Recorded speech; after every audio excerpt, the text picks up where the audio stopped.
Is it working this time? Is it working? Is it working? Dropped frames? Nil. 0.0%. We might be back, chat. We might be back. Hi. Welcome to Ace Attorney Investigations 2, Part 2. I had some internet trouble recently. Anyone who was around yesterday will no doubt have been aware as I was fighting desperately to get my internet connection to actually work. I think I fixed it now, but like it took some doing. I think there's been an outage in my catchment area or something, or possibly I had a look at where my IP is based, and it's nowhere near where I live. But that also means that there's a strong possibility the weather has been messing around with the area that connects me to Tinterweb. And I think there's a strong possibility they've had some really bad weather recently, so something could have actually happened to the ISP itself over there, and it's kind of carried through to me. So if so, I mean, that kind of is pretty dildos, but I think we're so back. So we're carrying on with the first case of AAI2 today. When we left off, I didn't like this case very much. In fact, to many people's chagrin, I have an opinion on this case right now that it currently sits somewhere close to it sits somewhere close to 3-2, and 3-2 is like my least favorite case of this entire series. So the second half of this case is really gonna have to do something good to pull it back. I trust that it can do that, but we will see, right? Also, there's not a change to the schedule for tomorrow. We are still on for... it's me-side tomorrow, is it? Yeah. We're still on for me-side tomorrow. I'm just going to abandon Tectonica this week, and then we'll get back to Tomb Raider, like, in the coming weekend. I've rescheduled Tomb Raider. Tectonica, we'll see how we go with things. But yeah, I'll go through what my plans are for the week towards the end of the stream. In the meantime, let us jump back in, shall we? So we're on this one. Yeah, Lysa. Okay, let's go. Woohoo! With the death of Bastian Rook and the revelation that Shelley de Killer was in our midst, the case had taken a turn we could never have predicted.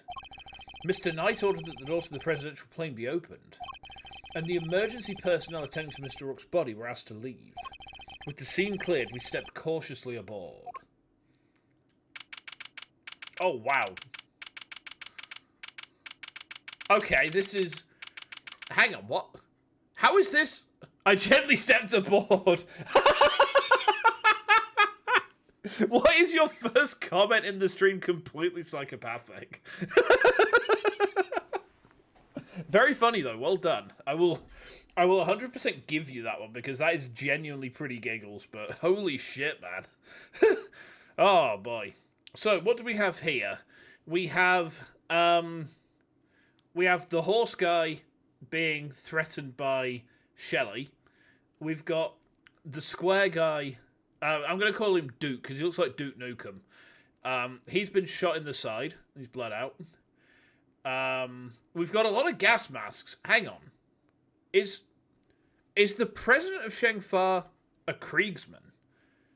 What's he got all these weird suits for as well? We've got some security monitors as well. This is not how I expected a presidential plane to look, chat. I'm not going to lie. No president inside. Now, where could he be? Who knows? Ah, so he's hiding behind the bulkhead door over there, is he? As courageous in the face of danger as ever. Ha! Sorry to disappoint, but... Did you seriously expect him to be standing here waiting to meet his assassin? As we have already established, my interest lies only in the successful conclusion of this investigation. Now, Mr. Edgeworth, if you would be so kind as to examine the body. Alright. My only option right now is to play along. The rest is up to you, Detective Gumshoe. Oh, we're going to get an epic Gumshoe moment. Excellent. That's it. A good Gumshoe moment is always a good way to improve a case for me. because Gumshoe is just majestic. We love to see it. Okay. So the attempted assassination of the president has become the murder of a bodyguard. Everything is up to Gumshoe. We're saved. Yeah. If everything was up to Phoenix, we'd have absolutely fucked it. I just realized my model's like kind of... I haven't turned tits on. Hold on. Let me turn tits on. Don't throw anything at me just now because it won't work. Hold on. I forgot to turn that on before I went live. Let me just reposition myself a little bit. There we go. Ah! Okay. I love how expressive this model is, by the way. I forgot my tits. Oh, no. Ah! I've been put in... Oh, no. Chat. Help. Help. I activated the throwing system and it put me in a jar. Oh, no. Ah! I don't want to be in the jar. I don't want to be in the jar. Get me out of the jar. I don't want to be in this jar. Oh, no.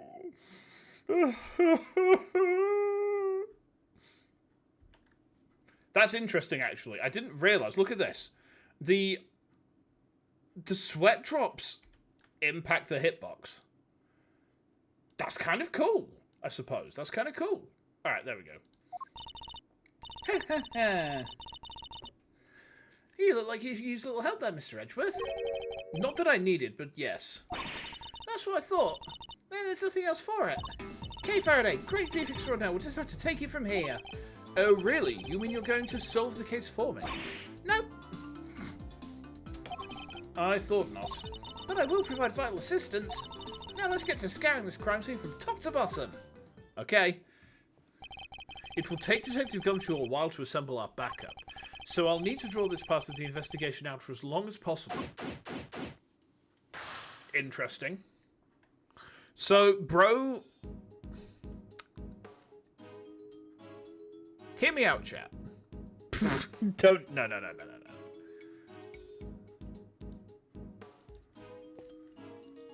Huh? Oh, you press space on. 2 gas masks, in case of a poison gas attack, I suppose. The president certainly seems to think he's at risk of assassination at all times. Wow, gas masks! I've never seen one before. I know plenty about them, of course. Oh, from a fellow thief, I presume? No, from the Jamming Ninja. You know, my favourite kids' TV show. Princess Murasaki was getting married, but the toxic ninja wolf's paint shop laid on some sick burns. And time to tune out. I'd save myself a brain cell or two. Oh, that's coming from a fucking Steel Samurai fan. Alright, Edgeworth. Alright. Someone has left an inflatable boat and an oar here. Probably so it's ready to go at any time. Wait, but it's only 1 oar. You can still row with 1 oar, you know. Oh, hi. I didn't do it. I'm a reporter. I bag scoops, not souls. But then why lie about your jacket and the laser sight? That was... I knew you all would think it was fishy. Is that really all it was? Please, you gotta believe me. I could never do something like this. I'd like to tell you everything will be alright, but just try not to worry too much. If you really are innocent, I'll prove it one way or another. Thanks, Chief. I believe in you. How many times must I tell you? I'm not your chief. Oh, sorry, Ruffles. Completely forgot you were Chief number 2. That's not what I meant. There's actually a guy that I used to work with, and he always called me Chief. Like, if you were a guy, then his greeting to you would almost certainly be, how's it going, Chief? I don't know what he greeted the ladies with. It's probably Chief again as well. Like, it was kind of a neat feeling. Like, ooh, Chief. Yes, I am the Chief. Yeah. The Chief what? The Chief Farter! That's me. What's this? The president is on the other side of this door. You call a lot of people Chief to it, so it's sarcastic in nature? Okay, Cortana. I see how it is. Oh, Chief, you trusted the floating orb with the eye. What could possibly go wrong? Easy now. He's a friend. No, he's not. He's a floating little eye, and he's about to summon a bunch of zombies, and they're not fuckable in the slightest. And it's all your fault, Chief. What a door it is. Bet I can get the better of it, though. Get the better of it? Doors aren't there to be beaten. But look how heavy it is. Look at that lock. It's just sitting there begging me to try it. The one pompous prick at school that you hated, their Chief. You know what? Fair. Calm down, Kane. Think, why might this door be locked? For me to open it, of course. Precisely, for you to open it, of course. Wait, what is the right answer anyway? It's a bank of monitors displaying camera feeds from in and around the plane. I must scour the scene and inspect anything that catches my attention.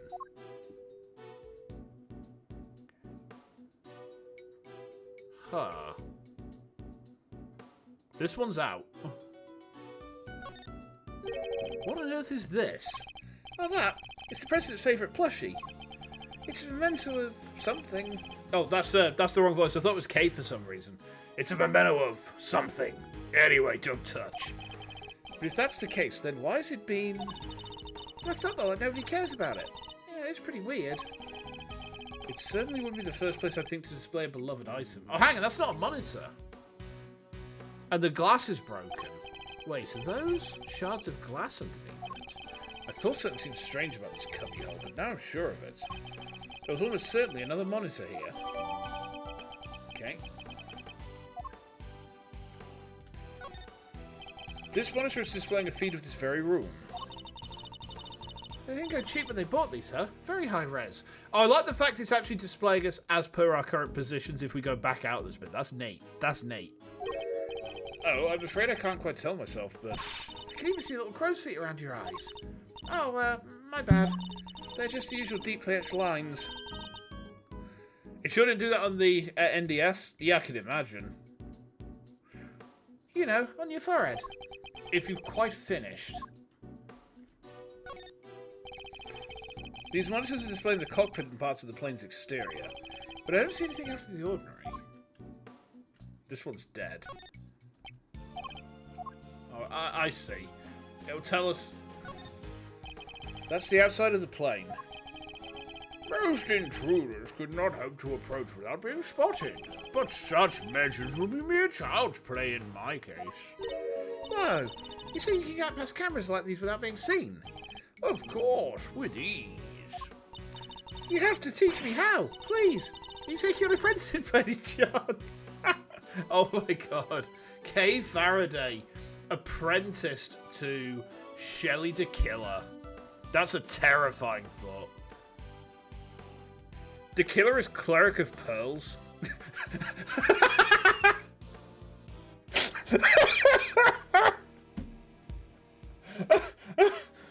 You know what? As funny as that is, it makes inherent sense as well.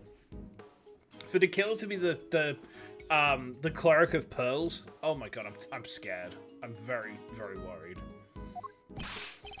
Kay, you do realize who you're talking to, don't you? Sorry. Give me a second. I'm just going to snarf the last bit of this energy drink down. I've been flagging a bit today. I think I've worked out why as well.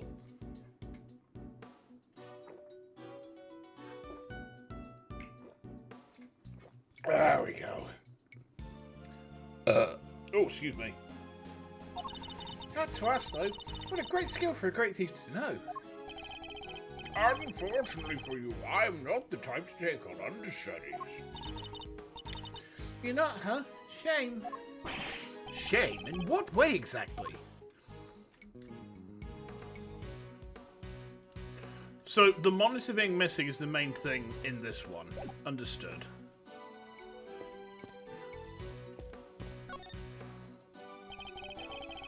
Okay. President? What are you making your bodyguards put inside them? What the fuck, man? Why would you make your bodyguards wear those things inside their butts, and then you press the button and it vibrates inside their butts? What? It's not for the... Oh. Oh, wait. It's for... You say it's for himself. Understood. All four of them at once. Yeah, you know what? I can see it. I can absolutely see it. Oh, boy. These personal safety alarms are very colourful. Looks like they get a lot of use as well. I like the president. He seems like a thoughtful guy. Buying these for his kids, maybe his wife too. Why would they all be here if that was the case? No, these are for his own personal use. Objection, Your Honour. It's simply not possible for one person to use this many personal alarms. Why, you ask? Because he's human, and therefore possesses only 2 hands. 20 hands wouldn't be enough to count the number of objections I have to that objection. Documents of some kind. We could always steal a glance. Another security plan. Hey, Hades, how we going? Welcome in. The internet is working for now, so I think we're alright now. I think we should be okay today. I hope so. I didn't enjoy this case's first half, no. I thought that the logic conclusions it was trying to get me to were completely bogus, so I didn't enjoy it at all. Yeah, I'm hoping that it's going to pull it back, because I've heard from so many people that this game is a winner, that this game is the best. But, you know, so far, the first case of it has been pretty, it's been pretty Miles Edgeworth Ace Attorney Investigations to Prosecutors Gambit. So, we'll see how we go, you know. I couldn't think of a character name that was worth trying to swap in there. Another security plan. So, also covered in case amphibious assault. President safety is paramount. Spectator area should be covered at all times. Okay. Oh yeah, well, the one from the trash can. Precisely. But wait, something feels off.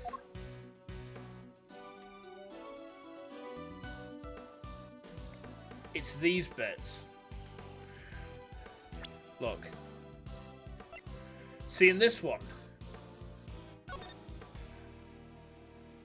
Rook repositioned in light of Knight's injury. So this is the revised version. The earlier version is this one, because Knight is there. Right. Okay.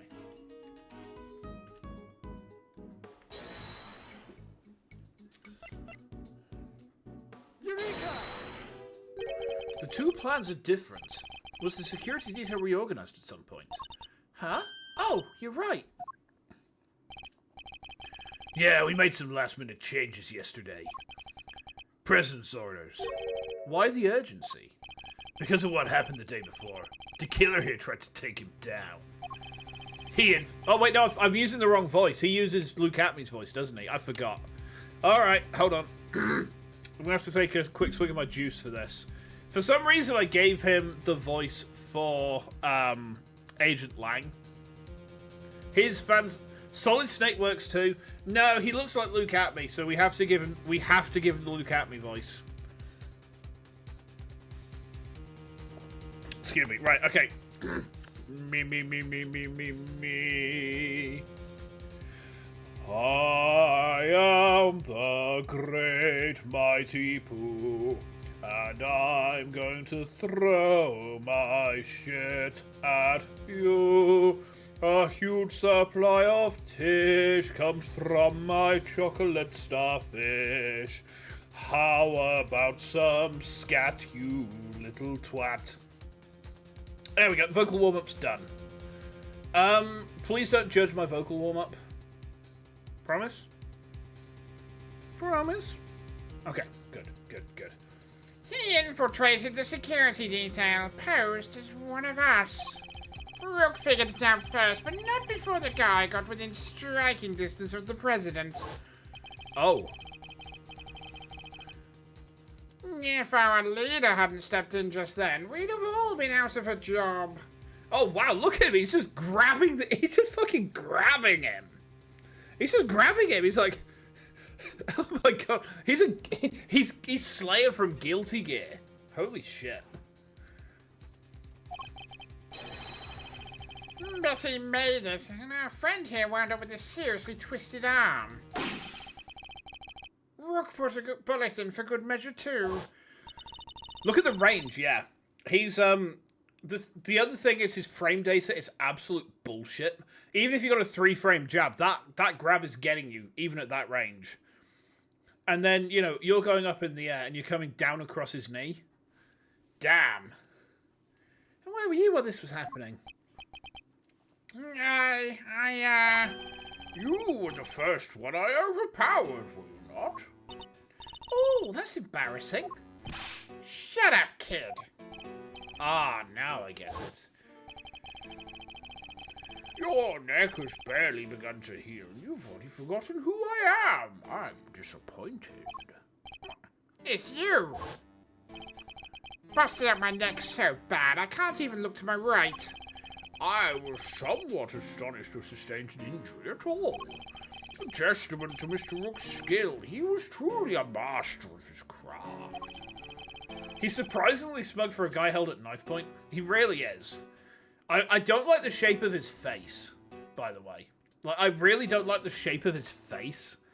Yeah, the killer's not been around since that one mid case. Oh, no, the Ace Attorney fandom is going to hate me for saying that. But I said it anyway. Okay. Ethan Rook. Right. Okay. Okay. Unlike a certain other someone I could mention. Huh. I'm just as good as he ever was. You were a pawn to his queen, my young friend. What the heck do you know? So that's why you remember Mr. Rook's name. You admired his skills as a bodyguard.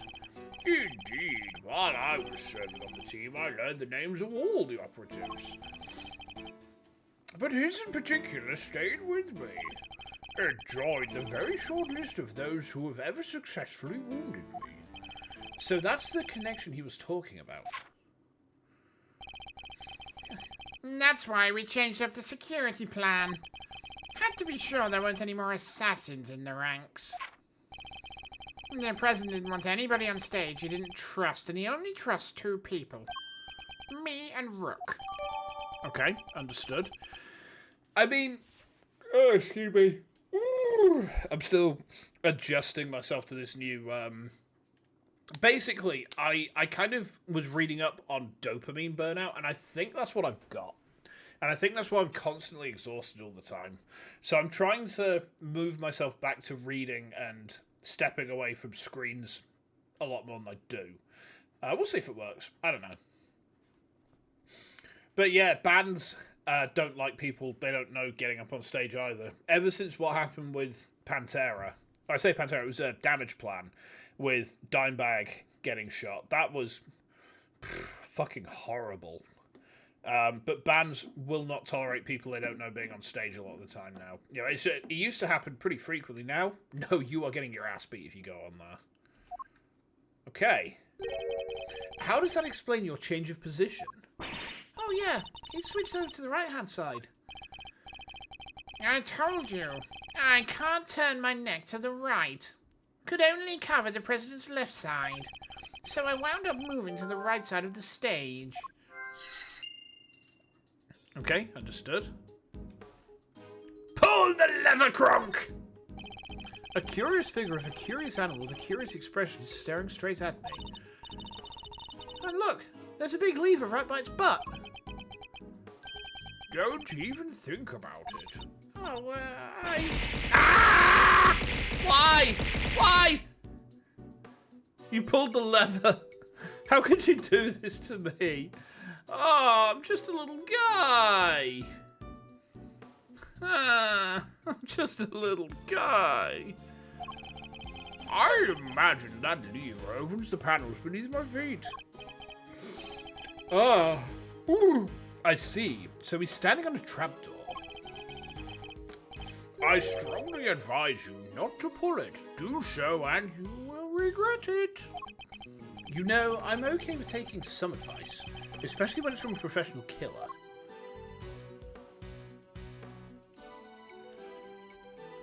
Okay. That looks heavy. So this is what a president wears, huh? Must be doing something super special. Yes, to protect him from bullets. BDGD. Okay. What? So it's not just for show? Of course not. This is a bulletproof vest. Has a bullet lodged in it. Oh, so that's what one of those looks like. Why didn't you say so? Now I feel silly. Okay.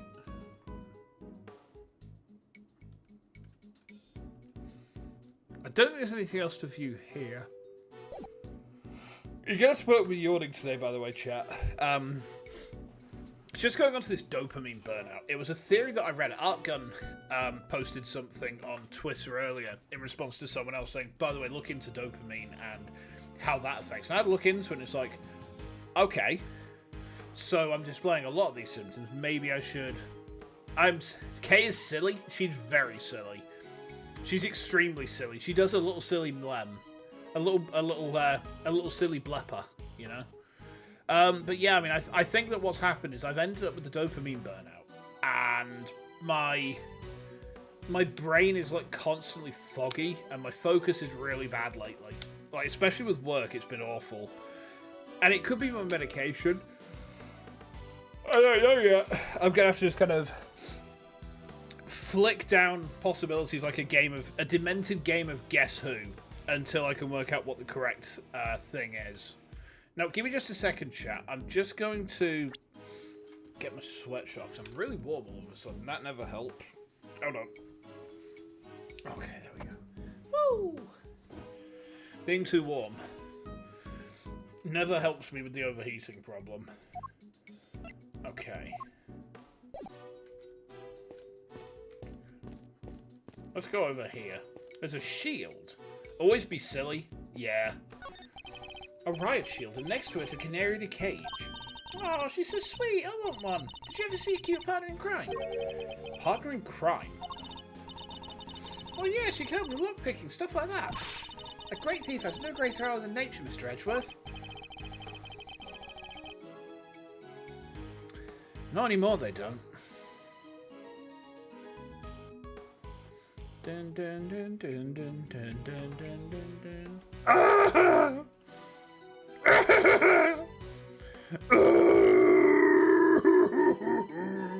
Okay. Grieving time is over, chat. Sadly, such birds are most commonly used for detecting poisonous gases.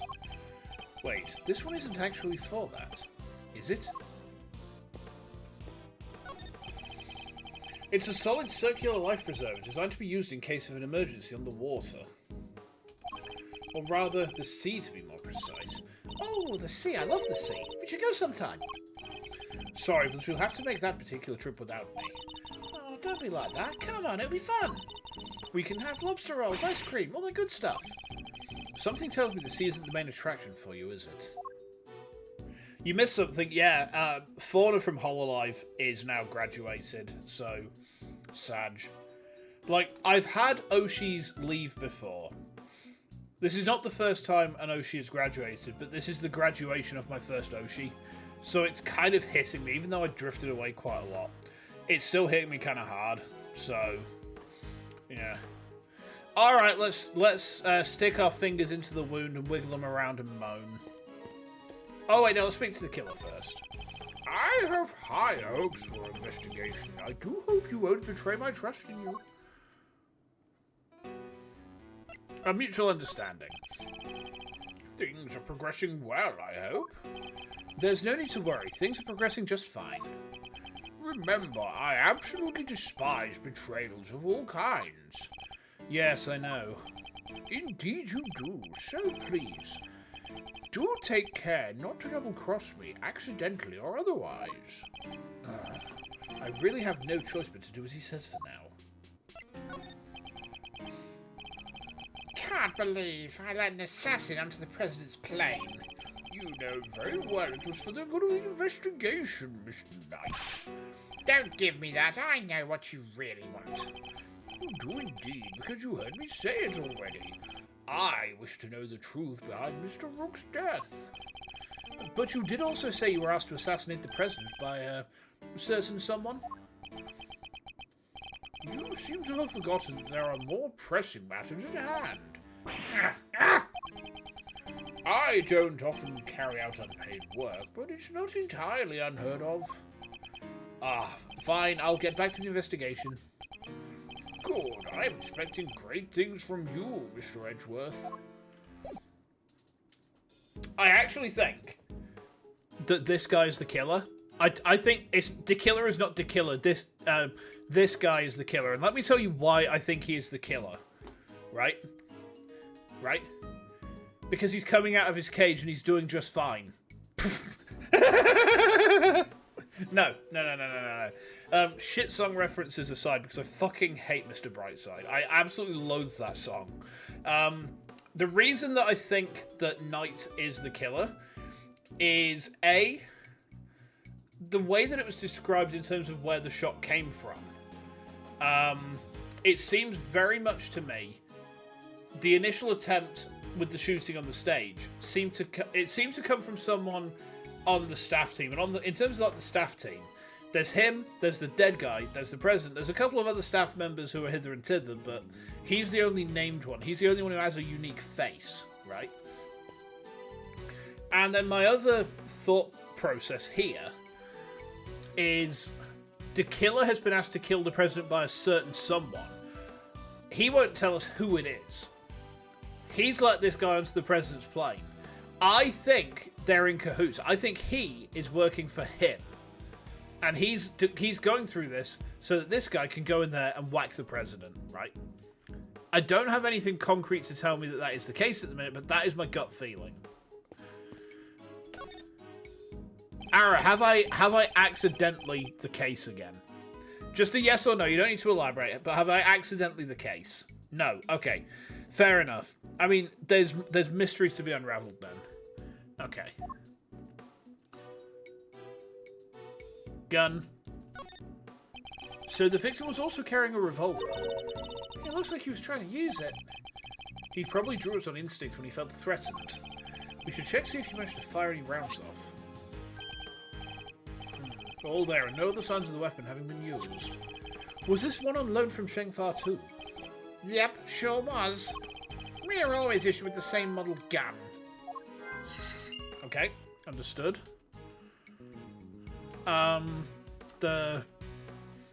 Yes, the armpitussy. Except this one we can actually stick things into.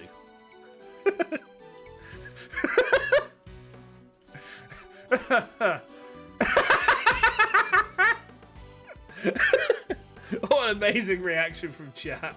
Ara just says, for fuck's sake, and Hades doesn't even say anything, just throws something at my head. Both understandable reactions, to be fair. Ah! It's Rick! Look at him go. Na na na na na. The bullet seems to have entered just under his armpit and went clean through his body. He was hit in an area his bulletproof vest didn't cover. Like he was on purpose or something, huh? The cause of death would appear to be loss of blood. Attempts were made to staunch it, but to no avail. That's to stanch it. No, there should be a U there. It should be staunch. You staunch the flow of blood. There. That's... We found a typographical. Okay. The medics must have been brought in to try and save him. Sadly, it was too little too late. So basically, the reason there's a bullet in the president's vest is he's seen someone about to shoot for the president, and he will always love you. You understand, chat? Okay, good. It's a bulletproof attaché case. Bodyguards use them to shield their clients from gunfire. There was some in Kay's photograph too. Okay. Looks like Rook and Knight each had one. Okay. Oh, hey! That's the photo I snatched. You can hardly steal a photo at a public event, Kay. But I'm snatching up a moment in time with every picture I take, you know? I take it snatch is your new favourite word? Ha ha ha! Maybe. Did you know that snatch is UK slang for something? I'm not going to tell you what, though. You have to find that out for yourselves. It's the victim, Mr. Bastion Rock, bodyguard to the president of Shengfa. He's one of the guys that brought the president inside as soon as the shooting started, which means he continued to do his duty right up until his dying breath. At least he'll get posthumously promoted. Okay, it's better to know when to say nothing at all than to end up with your foot in your mouth. You go to a Korean restaurant with friends. Nice, enjoy. Have some barbecue chicken. Have some tasty barbecue chicken. Yeah. I mean, bodyguards don't even operate on the same rank promotion system as the police in the first place. Is it logic time? We should probably save, because I don't think we restored health after the last time. Doo-doo-doo. Right, okay.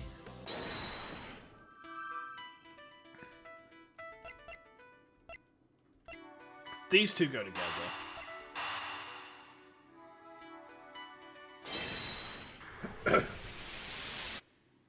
Yep. 2 bullets were fired in total. We know this because 2 shots were heard. One travelled through the flag and into the balloon. The other took Mr. Rook's life. But there's a bullet in the President's vest too. Right. How's that possible? How indeed. The numbers don't add up. However, there is one possible explanation. There is. After passing through his body, the bullet that took Mr. Rook's life then found itself lodged in the vest. In other words, 2 of our bullets were in fact 1. No way! He's right. If the President had been wearing that vest, things could have been a lot worse. And he wasn't injured badly by the impact. You have some bacon egg pizza. Bacon and egg pizza. Interesting. We had pizza tonight, actually. We had a big meat feast pizza with some mozzarella fries. And it was good. It was good. I'm going to have such a phenomenal shit tomorrow. You will not even begin to comprehend. Like, it's going to be nuclear. No, sorry, let me rephrase that. It's going to be nuclear, right? It's pronounced nuclear, Lisa, alright? But yeah, I mean, it was like one of those massive 15 inches, and we had half of that each. So, pretty good. Yeah, I enjoyed it. Even when obstructed by a vest, a bullet can inflict serious damage. Sure, I've known guys who got broken bones that way. But the President's okay. He's made of strong stuff. Sounds like he didn't even need a vest. Let's not get carried away here. I want that bullet's ballistic markings analyzed. Ballistic markings? You mean the fingerprints of a gun? Oh, for fuck's sake! Fuck off, Kay. Why? Remind me what those are again. Guns leave unique passive grooves on every bullet they fire. By examining these grooves, we can use them to identify which gun it came from. Oh, fuck off, Edgeworth. Think of them as fingerprints of a sort. You can tell that from a bullet. Then, what are we waiting for? Analyze away. Might be easier said than done. That bullet hit solid armor. The impact will have completely flattened it. You'll be lucky if there's anything left for forensics to find. What? But I was all set for some analysing. Okay.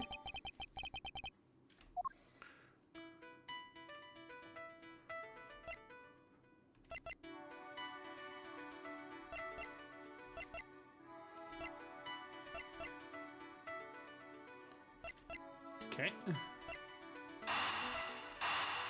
I think these two go together.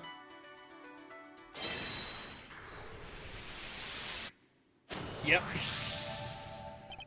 The 2 guns are exactly the same, meaning it's likely that the one we found is also from Shengfa. Okay.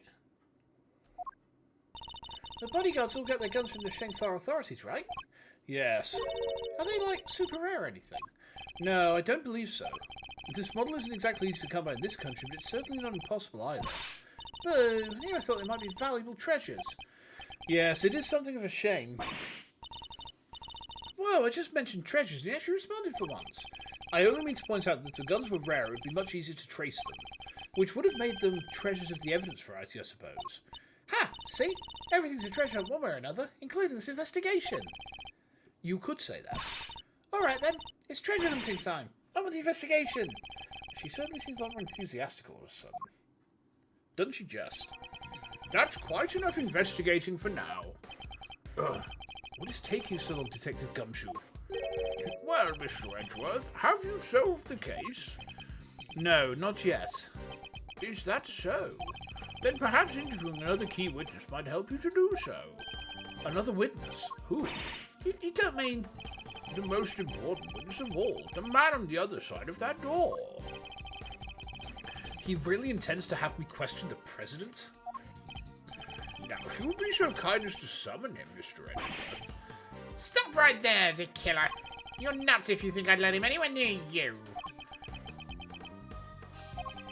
Well, Mr. President, I'm sure you are watching us through your security feed, aren't you? In which case, I politely request that you show yourself. That is, if you value your bodyguard's life.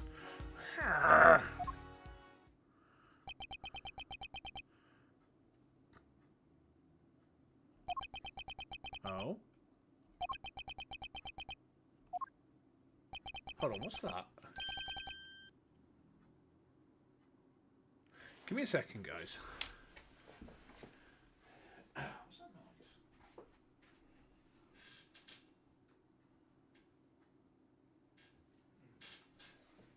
Weird. Must be something outside like an engine. Whoa. Okay. There we go. Well then, if nothing else, we now know what kind of a man you really are. Mr. President! Stop! You can't do this. Let's all just calm down, alright? Come on, detective. Where the blazes are you? Ah! The lights. What's happening? Listen well, Mr. Edgeworth. I would advise you to stay very still. It seems I will not be granted my audience with the President after all. Oh, excuse me.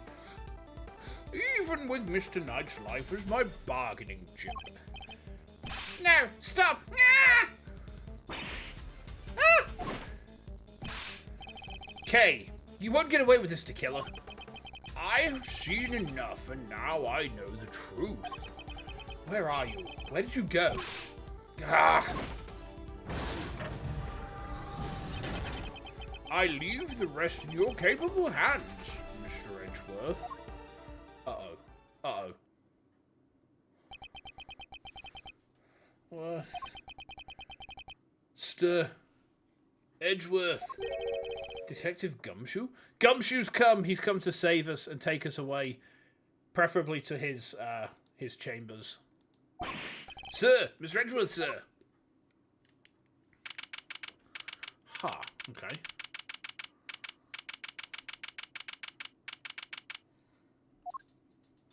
The boat's gone. I must have been knocked unconscious. Sir, you're okay. You're right, Mr. Edgeworth. Never mind me. He didn't hurt you, did he, Kay? No, I'm fine. I just woke up myself. My head will be sore for a while, but that's about it. So you can stop worrying. Detective, did you manage to stop the killer? Well, see, Miss Lloyd came running out of the plane and, she told us he'd flown the coop. We were too late. I'm sorry, sir. Bodyguard over there told us something too. Seems like an inflatable boat missing from our window. The killer must have stolen it and rowed himself across the lake. Damn. What about the cordon around the park? I'd called everybody back in to stake out the plane, including the guy stationed across the water. No, so it's completely slipped through our fingers. Not the best look for the department, but yeah. Hey, Edgeworth. Mr. Knight, you're alive. Yeah, no thanks to that murderer. Oh, that reminds me. I found this line on the ground next to you, Mr. Edgeworth. A calling card marked with a seashell. Guess he wanted to leave a message. Okay. The killer usually leaves these next to the bodies of his victims. But you're not dead, sir. But I could have been. Maybe that's the message. I can't stop thinking about his passing words. Excuse me. I have seen enough, and now I know the truth. I leave the rest in your capable hands, Mr. Edgeworth. And now I know the truth. The truth about what? Roger that. All clear out here, sir. Over. What's going on? That was the President. He's coming out. Now? Okay. Damn! Bro is ripped. Why does this motherfucker need a bulletproof vest? Have you seen the size of this guy? Holy shit. So he's the president of Shengfa, Mr. Dijun Wang. And you are? It's an honor to meet you, Mr. President. My name is Miles Edgeworth. The honor is all mine, Mr. Edgeworth. I am Dijun Wang. You don't know the size of this lad? He's like a fucking JoJo character. Like, Bastian Rook did not die in vain. Actually, no, he did die in vain because this guy could have just flexed his pectorals once and the bullet would just pinged off of them. But no. Knight, I think... I've forgotten where I was going with this joke. This is what I mean about the brain fog. I had a very funny joke in my head. I was like, hee hee ha ha hoo hoo. And it's like, no, it's gone. It's just fucked off. It's flown out my brain. It's come back to me now, yeah. So, Knight was like, awaken, my president. And then President Wang was just like, hey, how we doing? Yeah, it's a Pillarman joke. Your efforts on behalf of Shengfa have not gone unnoticed. You averted something of a crisis. Depressing.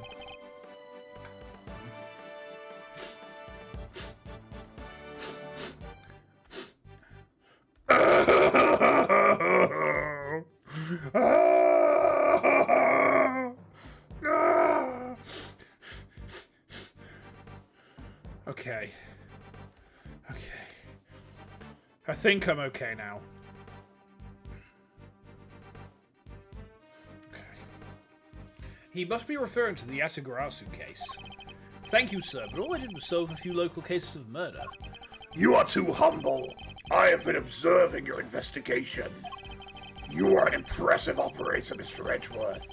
Even if the killer did get away. That's very kind of you to say. So he was watching through his security feed. Rough day today?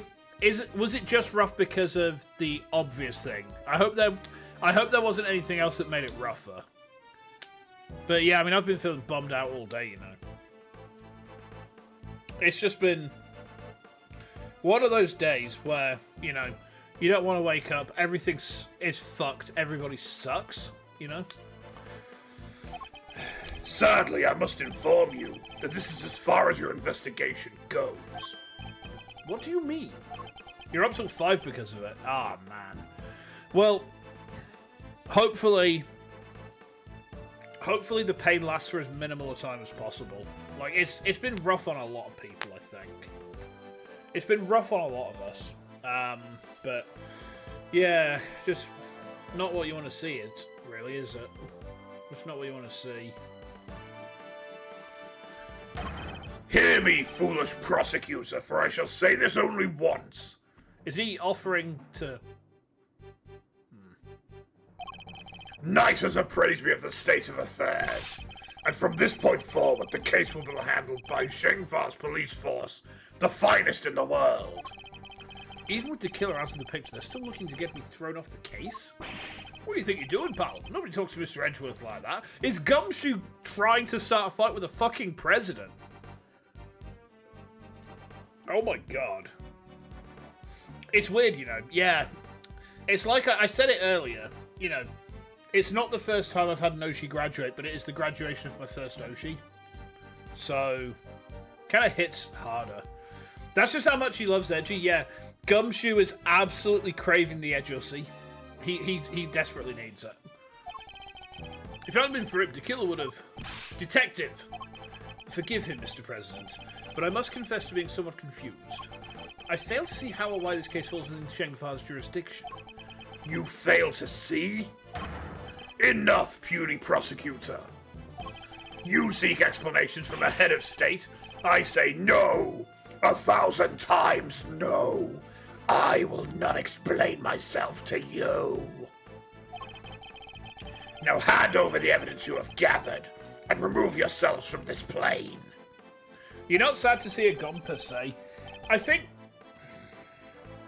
don't want to say anything that's, like, potentially slanderous to the company, but it seems that a lot of the discord among those who have left recently seems to be because they feel that their wings are being clipped creatively. And yeah, selfish kind of sadness. I get it completely, because it's like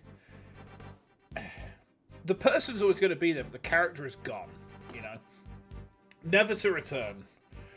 And it's like, I mean, maybe one day you know, we'll get some answers as to exactly what happened. But I mean, it's the same thing as like with Vess and Magni. They left because creatively they were heavily constrained, and like we never got a confirmation about it. But I'm like 95% sure it was a creative issue. You miss seeing her interact with the others, especially Giggy recently. I never watched any of the collab stuff. I mean, I haven't actually dipped into a stream in a long time. I think the main thing was that, like, I haven't enjoyed the new generations at all. And that's kind of impacted on my enjoyment overall. And it felt like I was kind of pushed out a little bit in some ways, but it is what it is. You love the A word and justice? Fair enough. I'd do as he says if I were you, Mr. Edgeworth. This can't really be the end of the line, can it? I think it can. Hold it! Case evidence handed to Mr. Knight. Okay. Why? Why let us come so far and he's pulled the case out from under us? Now you may leave. Knight, detain the suspect. Why is this case so unpopular? It's not. That's the thing, it's a very wildly popular case. But so far, like the first part of the case, I disliked very heavily. The reason I didn't like it was because the conclusions that the game was asking me to try and draw were absolutely cocaine-addled.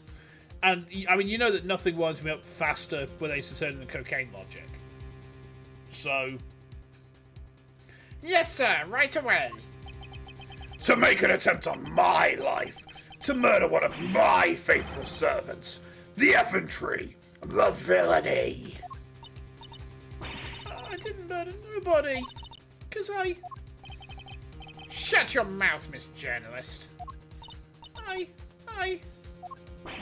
Answer me this. In a world already lousy with lies, with deception, with sin and iniquity, can we stand by and suffer yet another crime to go unpunished? I say no. 1,000 times no. There can be no forgiveness. There can be no surrender. Why, you ask me? Then I will tell you. He's hiding something, I'm certain of it. And if I leave now, we'll never know the truth. Mr. Edgeworth, sir. Mr. Edgeworth, there's got to be something we can do.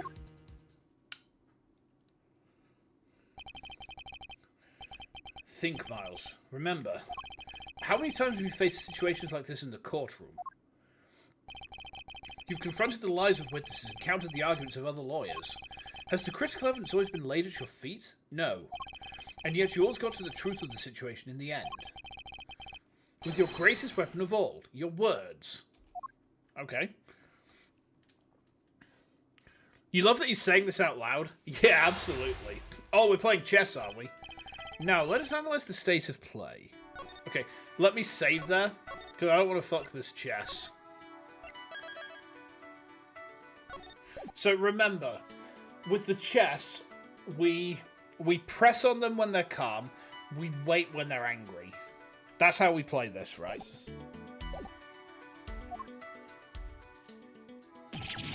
Be gone, puny prosecutor, or do you dare defy the direct order of a president?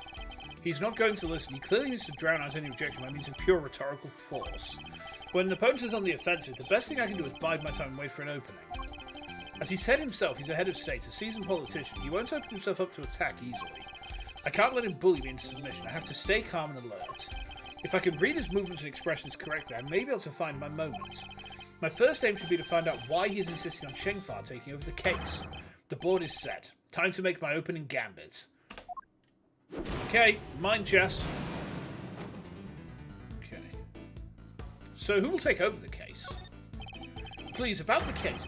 Did I give you permission to speak? No, 1,000 times no. Bide my time. I am the leader of Shengfa. I have no time for your insolent backchat. I was simply hoping to confirm one basic fact. You say that the investigation will now be assigned to your national police force. I do. Now enough of your pointless questions. Bide time. Good boy. The interior of this plane is the sovereign territory of Shangfa. You have no rights here. Is that so? Could it be that our current location itself is significant somehow? I should keep that in mind. It could be a useful clue. Explain to me why I'm off the case. Could you at least explain to me why I'm off the case? Imbecile, cease your insolent jabbering. I need not explain myself to you. My reasons are my own, and they are none of your concern. Perhaps it's time to employ my clue. Are they related to our current location? In the course of our conversation, I've deduced certain facts from your behavior, Mr. President. For example, you seem particularly aggressive when discussing our current location. You smarmy smart aleck. As you said yourself, the presidential plane is the sovereign territory of Shangfa, and from that we can infer that you believe the rules of extraterritoriality apply inside here. Is that correct? Enough! Cease your objectionable whining. Bide my time.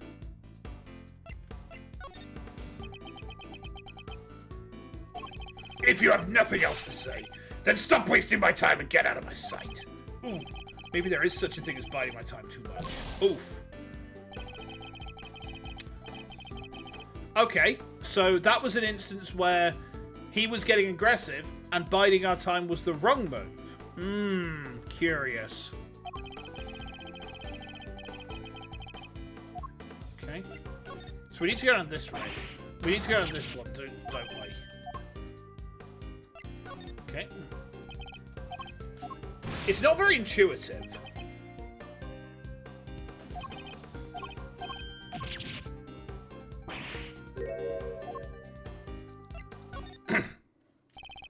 You can rant and roar all you like, but you won't escape my scrutiny. It was unmistakable. The moment I mentioned extraterritoriality, you became visibly agitated.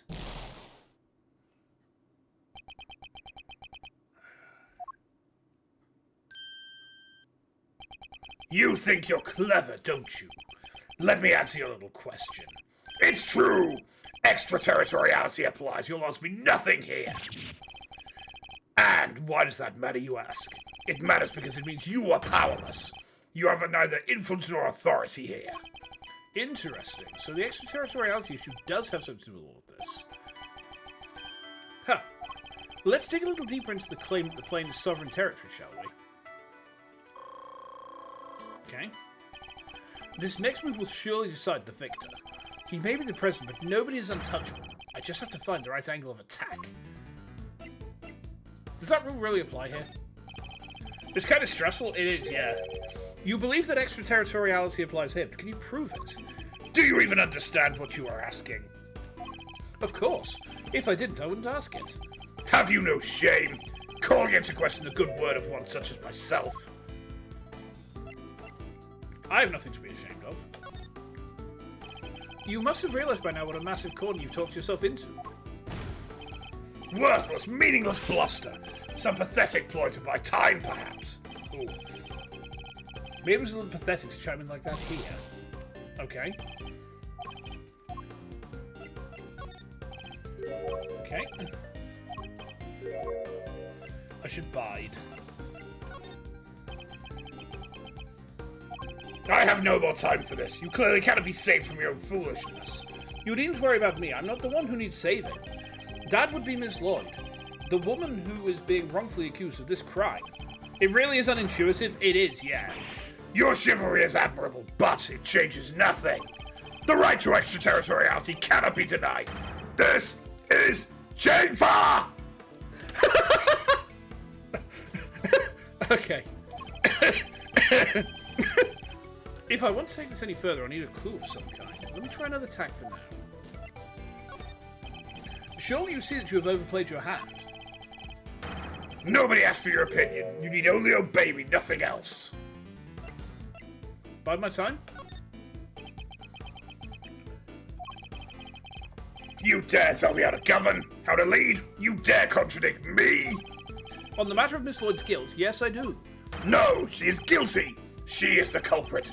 There is nothing left to debate. Bide my time? I'm actually gonna save there, because I'm not confident on this. I feel like I need to bide my time here, but...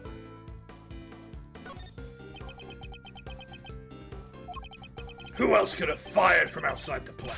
There is no other viable suspect. Fascinating. So he's claimed the missile had fired at him from outside the plane. This could be a vital clue. Okay. That's our clue. So we skip through this there. And we bide. We bide here.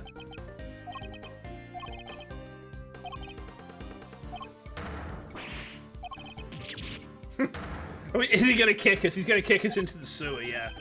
Ha, time to deploy my clue.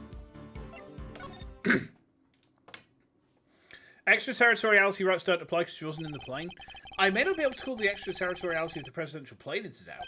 However, according to you, she shot at you from outside the aircraft, correct? In which case, extraterritoriality could not possibly apply in this case. Your assertion is entirely without merit, and the detainment of Miss Lloyd cannot be justified. How could I have? Bested by a mere prosecutor? But I'm the president! The president! Checkmate. I'm gonna have to get a fucking cough suite after this, I swear. Holy shit. Yeah, you guys are getting, like, the full-on growl. I trust you won't mind if we continue our investigation now, Mr. President. Senator Armstrong moment. Yeah. Making the mother of all omelets here, Jack. Can't fret about every egg.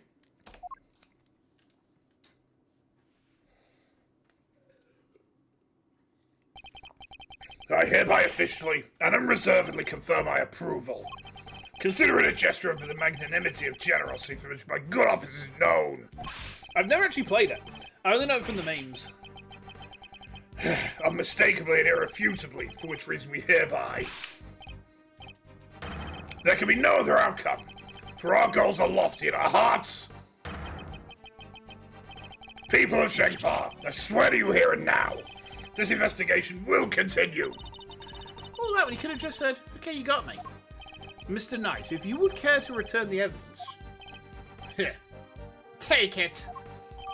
Gameplay is a 7 out of 10, music is a 100 out of 10. Yeah, that's why I know the game, because, you know, standing here I realise. I mean, everyone knows that fucking meme, right? I've even referenced it I've referenced it, like, several times myself, and I haven't played the game. I just know the memes. Excuse me. This case is very hard on my throat. I'm definitely going to have, like, a throat sweep after I'm done today. We did it, Mr. Edgeworth! We sure did, and now the investigation can continue. Whatever. Enjoy your pocket full of pawns. I'll be over here enjoying how you put them into play. Then you will definitely enjoy my next move. Mr. President, one more favour if you'd be so kind. What is it? Could you please give us your testimony concerning the incident itself? Now you want me to testify? Whoa. That's your next move? Jetstream Sam's one of the greatest video game rival characters ever made. I mean, I only know two things about Jetstream Sam. He's Brazilian and he's sexy. Do I need to know any more? Is there anything more I need to know about him? Or is that, like, does that cover the bases?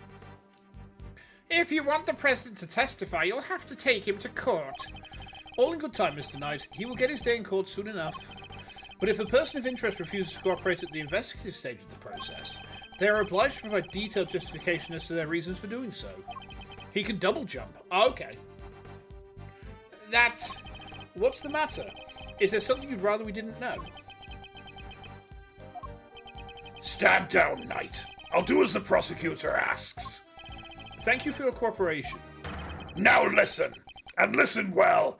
Here's a little lesson in villainy. This is going down in history.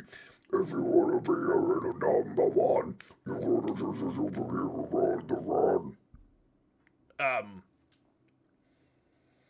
I wasn't quite expecting to go full on Lazy Town there. No more Damon Gant police chief will I see. Yeah. Oh, God. He leads you to one conclusion. Hang on. Brazilians can just do that. Is Ecto still? Hold on a minute.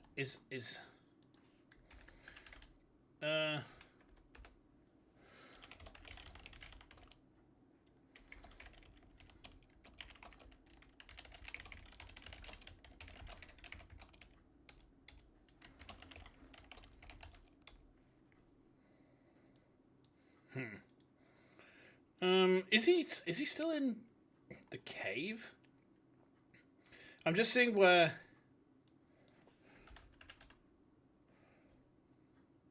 No, he's not there. Okay, I'll ping him later. I've got a Brazilian friend. I was going to ask him, but like maybe not right now.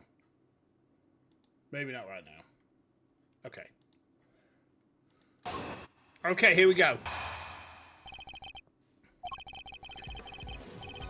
Where was I when the incident occurred? The stage, of course. Suddenly, Rook and Knight jumped in front of me. Then, bang! A shot rang out and a plain, unblemished balloon of red exploded nearby. Not hesitating for an instant, my bodyguards tried to escort me back to the safety of the plane. And then, the second shot. The bullet went right through Rook and lodged itself in the bulletproof vest I was wearing. Okay. I guess if you look at it one way, the president's also a victim here.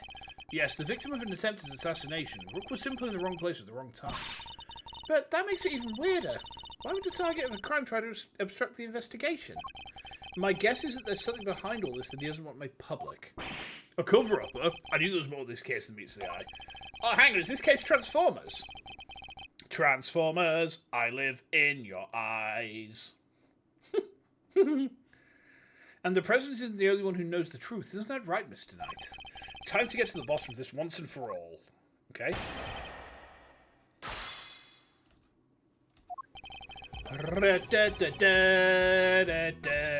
I'm gonna miss that music.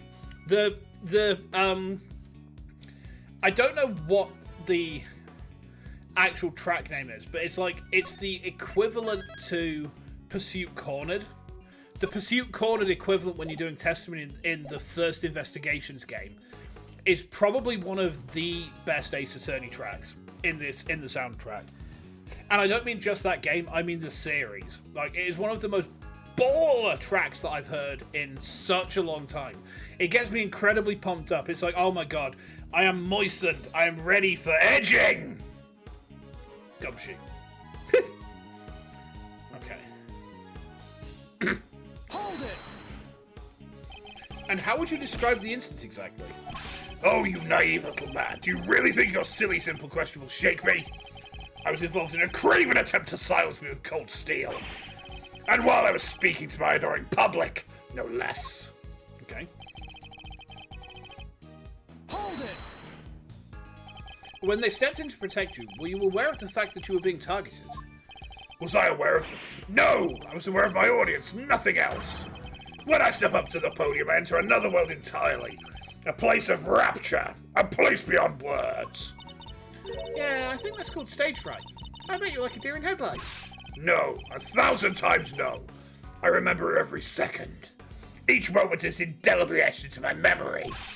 When Rook and Knight stepped in, I was shocked, overwhelmed, taken aback. This guy's voice is really hard to do. Okay. Hold it! About that red balloon. Are you trying to test me, Mr. Prosecutor? No, Mr. President, I simply wish to confirm what you remember. Very well. There were two very large, very round balloons, one on either side of the stage. Their deep crimson hue stood stark against the sky, just as the security plan said they would. Did they? Hold on.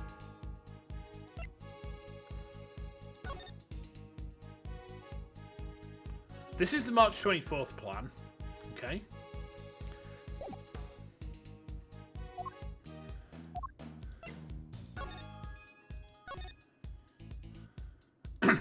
No, that checks out. That checks out. They're both there. The same security plan we found in the trash can, I assume. Rook and Knight leapt to my aid just before the balloon exploded. Okay.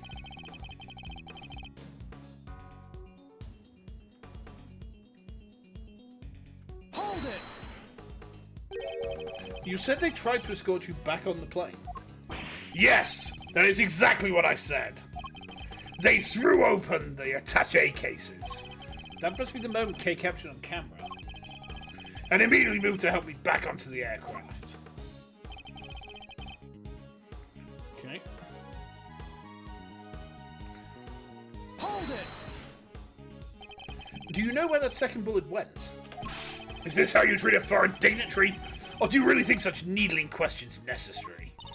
What's he so upset about? Must you insist on going over the same details again and again?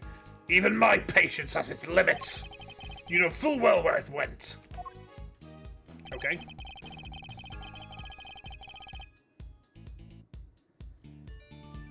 Hold it! Okay.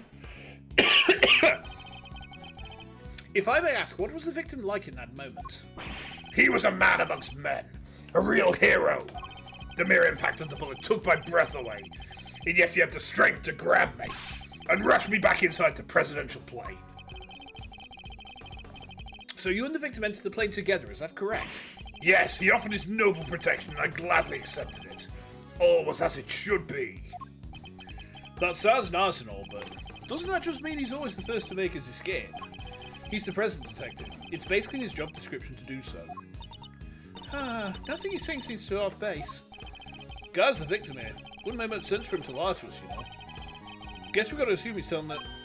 No, one of the things he said is clearly wrong. Think back to the scene of the crime. Huh? Do we miss something? Alright, let me see that evidence again. I might as well take another look myself. So, I think... a shot rang out.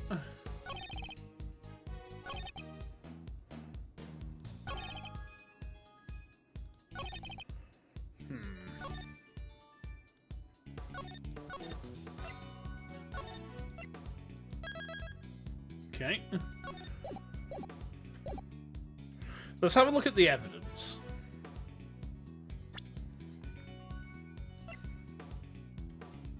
Steel samurai balloon? That's the unblemished balloon of red, I guess. Oh, wait, hang on. The trajectory's wrong. You gotta go, Hades. No worries, you take care. And hopefully see you tomorrow night for me side. I think we're probably going to try and finish the game. But yeah, I really hope my internet's like back to normal again now. Because having 2 nights forced off, I probably needed it, but it was kind of a pain in the dick. So yeah. But yeah, take care in the meantime. Look after yourself, and hopefully see you soon, alright? And yeah, whatever you're up to tonight, enjoy it. So, the hole is here. The balloon is there, right? The flag is there. This has gone, unless this is from the second shot. Hold on.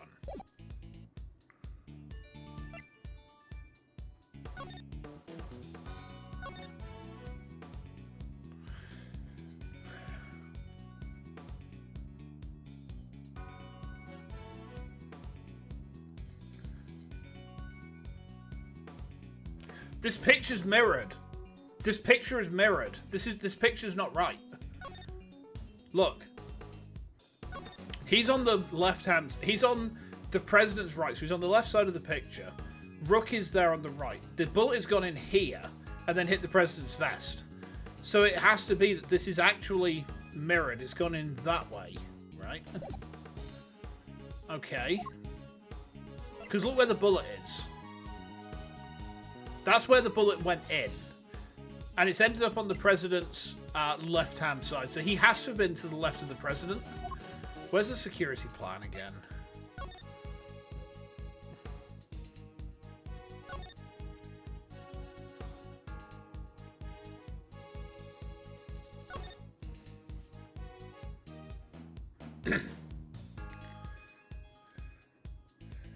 Hang on.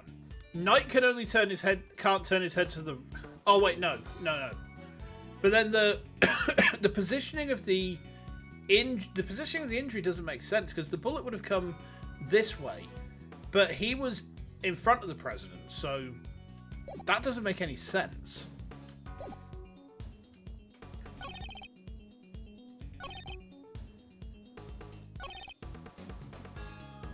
I mean, unless we're saying that the you know, the second shot was outside the plane, went into the plane, but I somehow doubt the bullet's going to have that much velocity.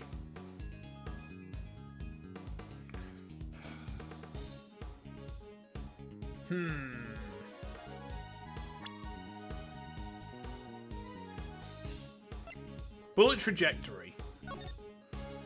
Yeah, see, look. So the first bullet's trajectory is like that.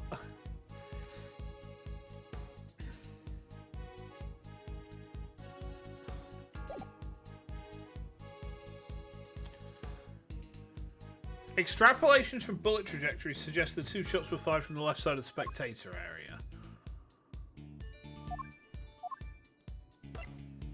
Okay.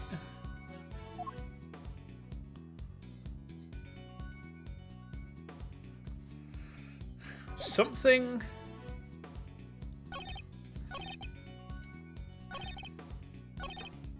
he's saying is clearly wrong. That's right. That's right. A plain, unblemished balloon of red.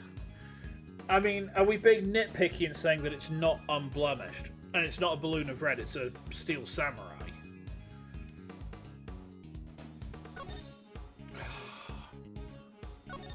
The game makes it seem like the answer should be super obvious, and it's absolutely not. It's absolutely not. I'm going to try and present that, but I'm not confident. Objection! Alright, fair enough. You say it was a plain red balloon that burst, but I strongly beg to differ. Whoop. Take a look at this. I think you'd agree that it's hardly plain, wouldn't you? No! What? Who is that? Mr. President, beat the Steel Samurai. I would have hoped you might recognize him, especially if you were hoping to ingratiate yourself with the people of this country. Yeah, need to watch the Jammin' Ninja too. So you see, the balloon that was struck by the bullet was anything but plain. It was, in fact, the Steel Samurai. But the briefing mentioned 2 plain red balloons. And there they are, right on the security plan. They do look pretty plain, don't they? Just simple round balloons. Knight, what is the meaning of this? Explain yourself. Yes, Mr. President. It seems the Steel Samurai balloon was borrowed at the last minute, sir. Borrowed? That's what we were told. Guess they only reported the incident to us bodyguards, though. Seems there was a little trouble here on site last night. One of the original balloons burst somehow. So they swapped it in as an emergency replacement? Yeah, one of the stallholders happened to have it. From what I hear, he was more than willing to lend it out. A very happy-go-lucky kind of guy, they said. A happy-go-lucky stallholder with a Steel Samurai balloon to spare. Huh. It's Larry! They filled just the bottom part over there to make it look like the other ornamental balloon. So while it was a Steel Samurai balloon, it was made to look like a plain red one above water. Is that the long and short of it? Knight, why was I not informed of this? Sorry, sir. We didn't think it was a pressing issue. And indeed, you saw it and you know different, correct? Yes, I suppose so. Could he really have mistaken the Steel Samurai's pants for a plain red balloon? Still, Mr. President, I struggle to see how you wouldn't have noticed something different about the balloon. Of course! What's that outburst for? Now I remember. I could barely see the balloon. You couldn't see it? That's right. The wind was blowing too hard. The flags to the side of the stage were flapping incessantly and blocking my view. Is that so? Now we've got some obvious bullshit. Yes, those 2 flags. They were being blown back towards me. No, they fucking weren't, you lying bastard. There would have been a strong wind blowing right around the time of the incident. Strong enough to blow the flags in just such a fashion. But does that conflict in any way with our understanding of the case? It fucking does. Thank you, Mr. President. Your testimony has revealed yet another contradiction. It has. Yes. A contradiction could turn this entire case on its head. When I arrived on the scene, the wind had died down and the flags were resting calmly for the most part. But if the wind had previously been blowing the flags as the President describes, a certain piece of evidence suddenly takes on a very different meaning. Yeah, if... Hang on. Right, let me pull this up a second. So we're saying the flag's blowing there, and then it's shot into there. However, if they're blowing back this way... Knight's there. And if Knight's there, then... Oh, you motherfucker. You motherfucker. Oh, I'm gonna nail you. You fucking look at me looking bastard. Okay. It's this one. Earlier, we deduced that the bullets that struck the steel samurai balloon and the bullet that passed through the flag were one and the same. From these two things, we further deduced the trajectory that bullet must have taken. And we concluded that our shooter must have fired from the left side of the spectator area. But if the flags were blowing as the President describes, our conclusion becomes quite different. No way! If the flag's pointing in the other direction... Exactly, our trajectory changes completely. And if we trace that trajectory back to its source, we can ascertain who really fired that shot. Wait, but Mr. Edgeworth, that would mean... Yes, I know. We may not understand the reason why, but it can only have been one person who did it. It's this motherfucker. How is he only 35? Look at his rectangular head. He looks like someone out of like a... He looks like what's the character's name? Is it Skeeter from Doug? Like with that hairstyle. Am I thinking of the right person? I'm sure it's Skeeter from Doug I'm thinking of, but just with a really rectangular chin. Or even better, the Moai head from Night at the Museum. You dum-dum, you bring me gum-gum. Yeah. He just looks like an asshole. I don't like this guy. Okay. It's you motherfucker. Take that! The person who fired that shot was none other than you, Mr. Knight. What? The path from the balloon back through the flag leads directly to the spot where you were standing.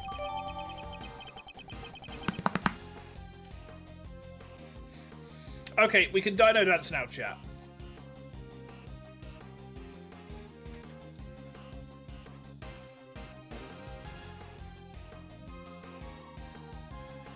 I'm on the right boot, yeah. Okay.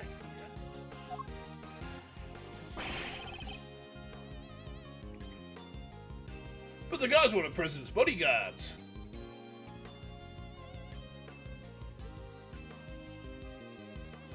Oh, just give me a second.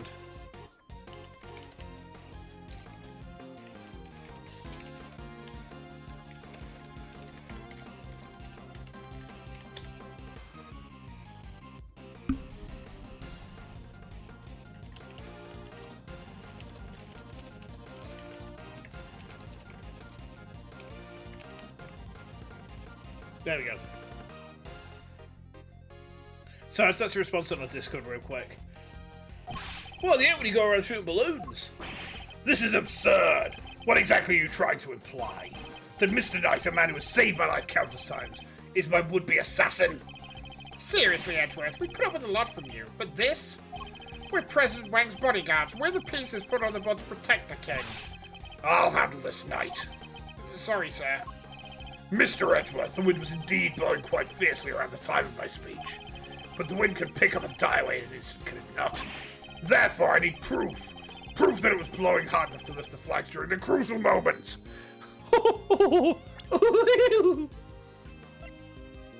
Is that so? I fucking got it. Okay, we can actually nail this bastard on this one.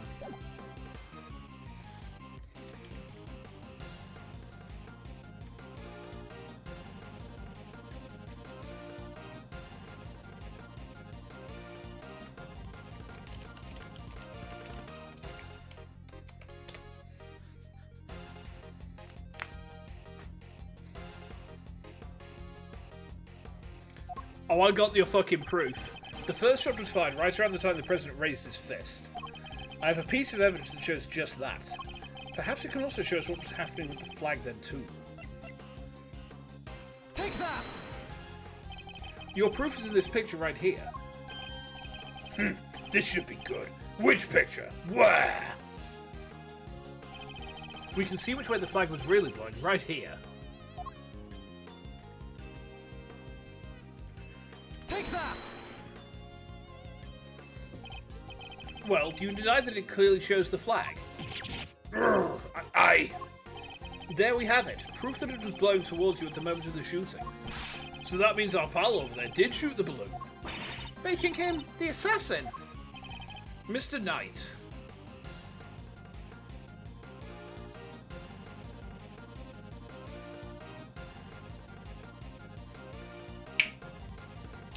He's not the assassin. But I think he's working with Shelley the Killer. I think he is the person who's hired the killer to dekill.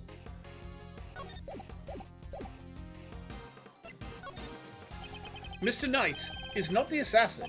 He may have shot the balloon, but the president was on the other side of him entirely. Therefore, he can't have been aiming at his boss. Yeah, besides, why would I even shoot the balloon? What would be the point? And watch how you answer, or I might aim for something else next. There was a point, I'm sure of it. If I can figure out what it was, perhaps I can finally put this whole conundrum to rest. Knight definitely shot the balloon. Okay. That fact alone changes everything about the case. Okay, logic time.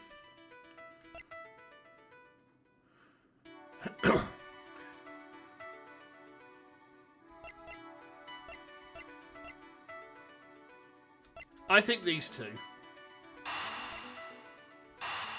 He can't turn his head to the right, so he's moved to the right side of the stage.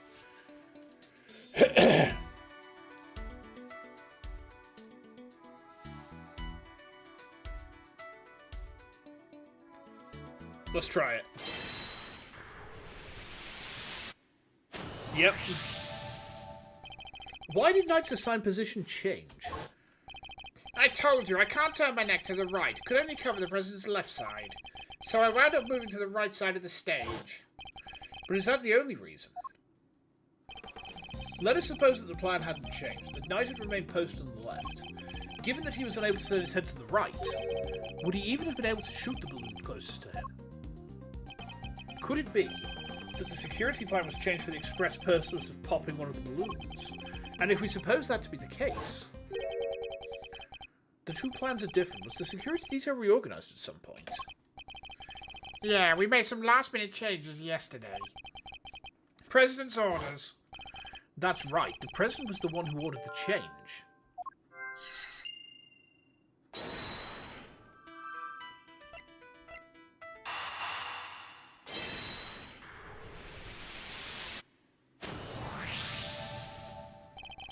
If I'm reading things right, the president knew in advance about the balloon shooting, which means he must have had foreknowledge he would be in someone's crosshairs today as well. And if that's true, then everything else that's been bothering me falls neatly into place. How did the shooter get a gun past such heavy security? And why would they then carry out the shooting wearing such a conspicuous item of clothing? Why use a laser sight that would give away their location in an instant? And how did the president suffer no injuries at all despite a direct hit to his vest? These are the questions that Knight and the president don't want us to consider. There is only one possible reason for Mr. Knight to have fired his gun. To create the illusion of an assassination attempt. What? Wait, what? Idiot! You do understand what you're saying. Oh, I understand all too well. I understand everything now. Most of all, I understand why you were so keen to take this investigation off my hands, Mr. President. You wanted your real plans to remain hidden. How dare you speak to me that way? Is this some sort of sick joke? Oh, it's no joke. I assure you. It is simply the truth as revealed by the careful application of logic and reasoning. Nothing more. The first shot was fired by Mr. Knight with the specific intention of hitting that balloon. The sound of gunfire and the bursting of the balloon were guaranteed to cause a panic. And then he fired again. What the fuck? Damn. Sorry, Discord's distracting me again. He did? Yes, he fired 2 bullets, both of which were aimed at the balloon. As for why he did so, it's because the second shot was designed to create the impression the president had been hit. So then, what's the deal with the one in the vest? I'm willing to bet that bullet was planted there long before the shooting ever occurred. Haha, so Mr. Heroic President didn't take a bullet after all. What? That's not true. I was shot, I tell you. We'll be able to verify that for ourselves once we take a close look at the bullet. At the very least, we can expect to find traces of Mr. Rook's blood in it, correct? But you said it yourself. You found the shooter in a photograph, the person with the red hood. Objection! I thought I made myself clear. The trajectory points to only one possible shooter, Mr. Knight. Then where does Tabby fit into all this? She was simply one part of their plan. In order to place the suspicion elsewhere, they set about creating a fake assassin. The highly suspicious person with the red hood. Oh, wrong voice. Oopsie. I have yet to ascertain exactly how complicit Miss Lloyd was in the whole scheme, but I can say with some confidence that none of the shots were fired by her. I suspect her only job was to point a laser sight at the president. That's right, then I was tasked with turning your jacket inside out the moment the crowd flew to a panic, yes. Thus making the mysterious red-hooded shooter disappear in the blink of an eye. Then, when the gun and security plan were later found in the trash can, it would have all appeared to have been the work of an assassin so skilled they could vanish into thin air. But then the case would have gone cold. Exactly what our friends here were hoping for. Makes sense now why they wanted you off the case. Indeed, because the entire affair was a cheap ruse perpetrated by the president himself. Is it? Oh my god.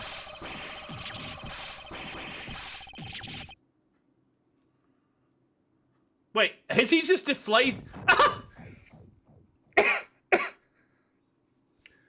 What?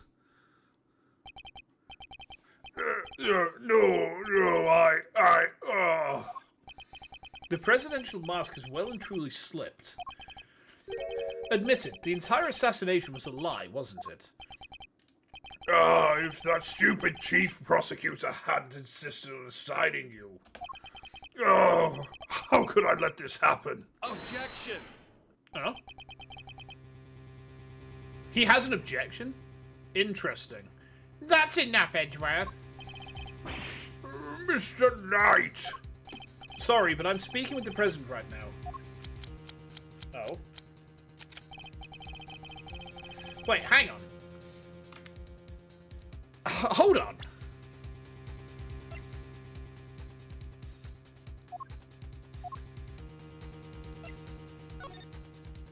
Give me it. He put 2 more bullets into that than he's got chambers for. 1, 2, 3, 4, 5, 6, 7, 8. But there's only 6 chambers. The fuck? Yeah, well, I'm doing my job as a knight, protecting my king. That's not very gun safety of you, bro. So go ahead, keep running your mouth. Perhaps it would be better if we stuck to threatening each other with words. He wouldn't, would he? Nah, I don't need this thing to shut you up. Alright, my move. Question. You claim I fired my gun from on stage. How do you figure I did that in front of a crowd of thousands? An excellent point. Time for my counter move, I suppose. You had a certain something that allowed you to conceal your actions. They really did bring K back as more than just a cameo. What? Are you a K denier? Cyber, how could you be a K denier? How could you be a K denier? Oh, what? No. Surely not. Surely not. What did Knight use to hide his actions from the crowd? This. Take that! My attaché case. Yes, take a look at K's photograph. Your right hand is completely obscured by the case. At the very moment this picture was taken, you were firing your gun, and in such a way that you wouldn't be detected. Objection! You don't like to let the facts get in the way of a good theory, do you, Edgeworth? Shame you don't seem to have noticed. Noticed what? That theories are all you have. Conjectures, nothing more. The flag was billowing in the wind at precisely the right moment. I hid my gun with my attaché case. We changed the security plan because I couldn't turn my head. It's all just speculation. Circumstantial evidence at best. You can't prove any of it. If you at least had the bullet that burst the balloon, you might have a scrap of credibility. Imagine, you could have run forensics to see if it matched my gun. But no, that bullet is at the bottom of the lake. You gonna go dredge it up? I hate to say it, but he's right. I don't have anything concrete. I thought not. Maybe now you can shut your mouth.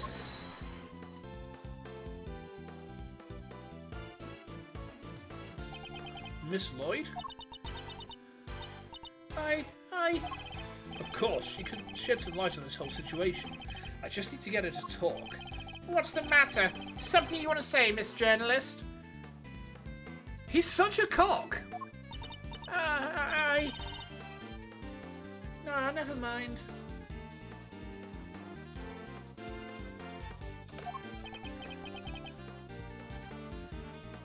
One moment.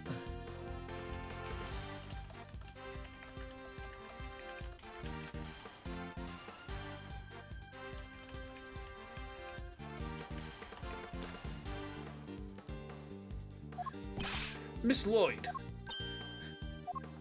I need you to be brave. If you don't speak up, the truth will be lost forever. You are a journalist, after all, are you not? Dang it! I can't stay quiet any longer. Hey, you understand what you're doing, right? I think carefully before opening that mouth of yours. I was so focused on bagging me a scoop, I forgot the most important thing of all. Real journalists don't lie. Ain't no dang scoop of it, the truth. I'm sorry, Mr. Edgeworth. I should have showed you this before. What is it? It's the laser pointer I used on the president. But that's all I've done. I never shot nobody. You stupid!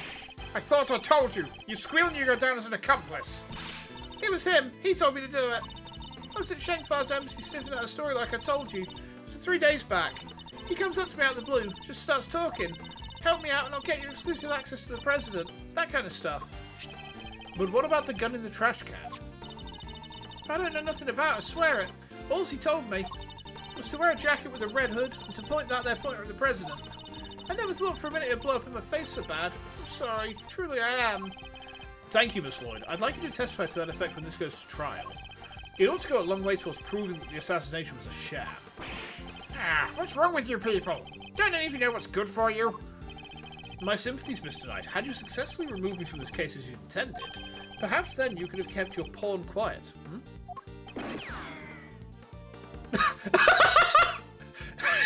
What the fuck is this face?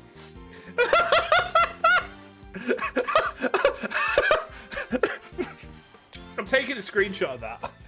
Fucking hell. So let me get this straight. You told Tabby, if you let slip about our fake assassination plot, we'll have you convicted for murder. Or something like that. With all the dirty. I said no such thing. It's the president, huh? President Wang? Give it up, Knight. It's time we came clean. It's our only choice.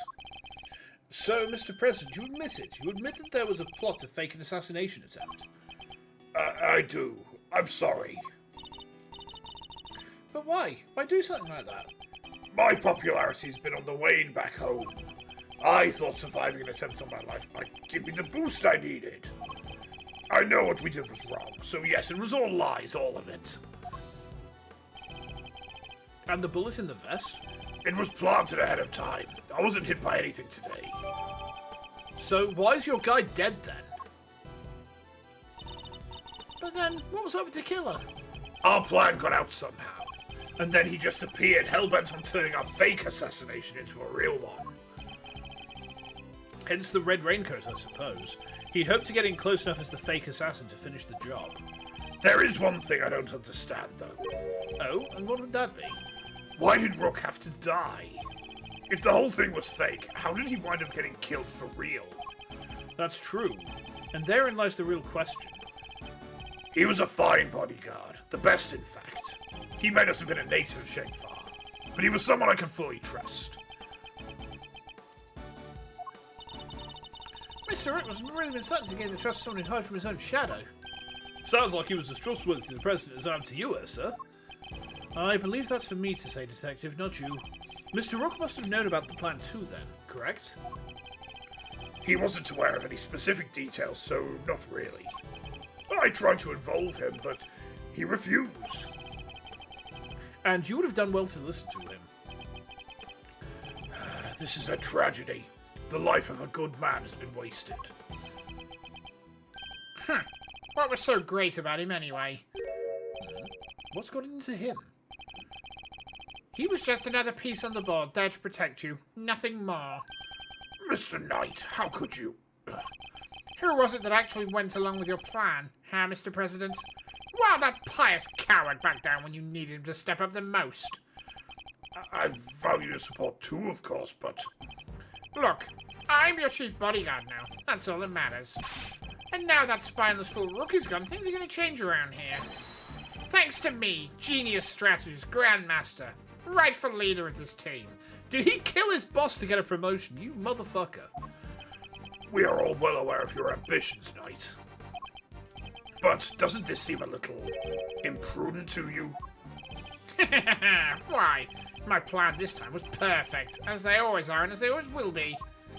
That's quite a statement. Especially considering that your perfect plan was an abject failure. Yeah, no thanks to you and that buffoon Rook. And how exactly was it Mr. Rook's fault? If he hadn't died, the killer would have never come after me. And I wouldn't have had to let you in on this plane. Please, Mr. Knight, you mustn't talk like that. Fine, the guy died protecting you, Mr. President. I'm sure that's just what he always wanted.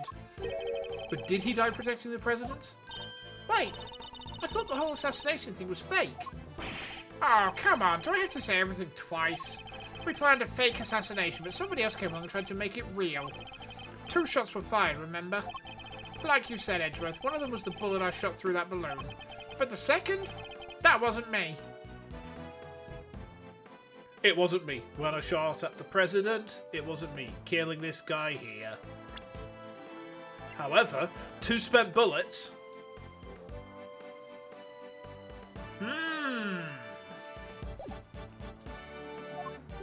Oh, really? Then who did fire it? The real assassin, but not the killer. His plan was to come after the president with a knife. No, the most likely suspect here is the piece carrying quietly in the corner. Our lily-white queen over there. What? Miss Lloyd.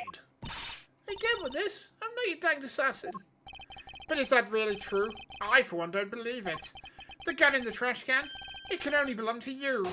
Oh, is that so? As soon as I shot that balloon, I rushed over to help Rook escort the president back onto the plane. I left Rook here in this room while I secured the president in the safe room. When I came back out, Rook was lying there on the ground. Miss Journalist must have shot Rook while we were escorting the president off stage. That single killer shot was fired by the gun you found in the trash can. Give me a second.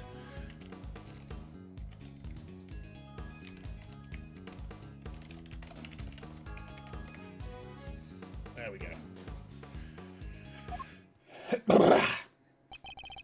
So you don't actually know when the victim was struck by the bullet, do you? The knight doesn't protect the Rook, Edgeworth. He protects the king. You want to translate?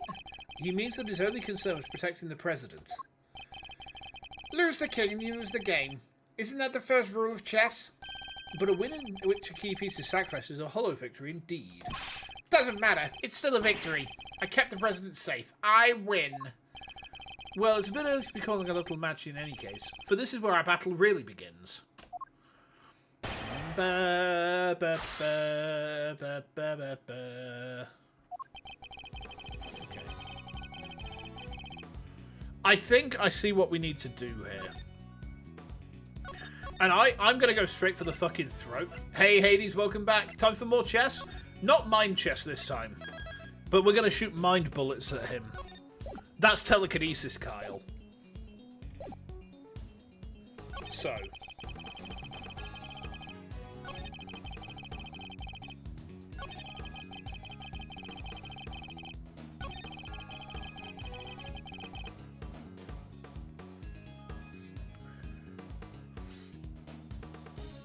Now here, look. That single killer shot. 2 spent bullets. I am going to save though because this case has been like a debater in the first part. So let's try it. Objection! Oh! Occam's razor. Beautiful. So you contended it was you who shot the balloon and Miss Lloyd who shot Mr. Rook. Are you sure about that? Sure, I'm sure.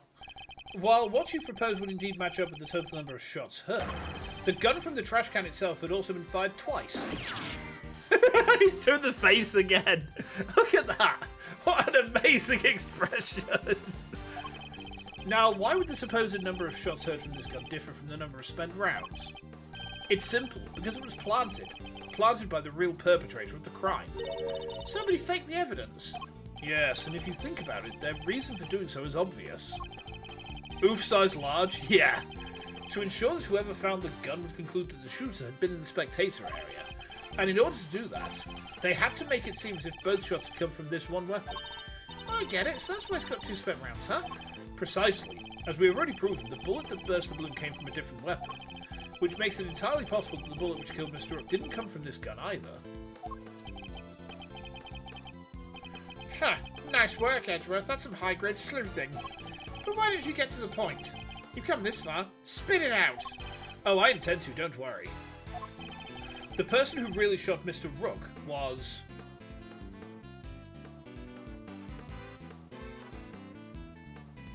Now, we have to think about this.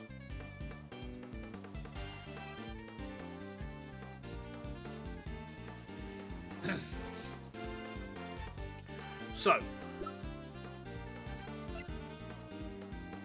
it can't have been Knight. Knight is here, Rook is here, right? The bullet has gone through Rook's left side, right?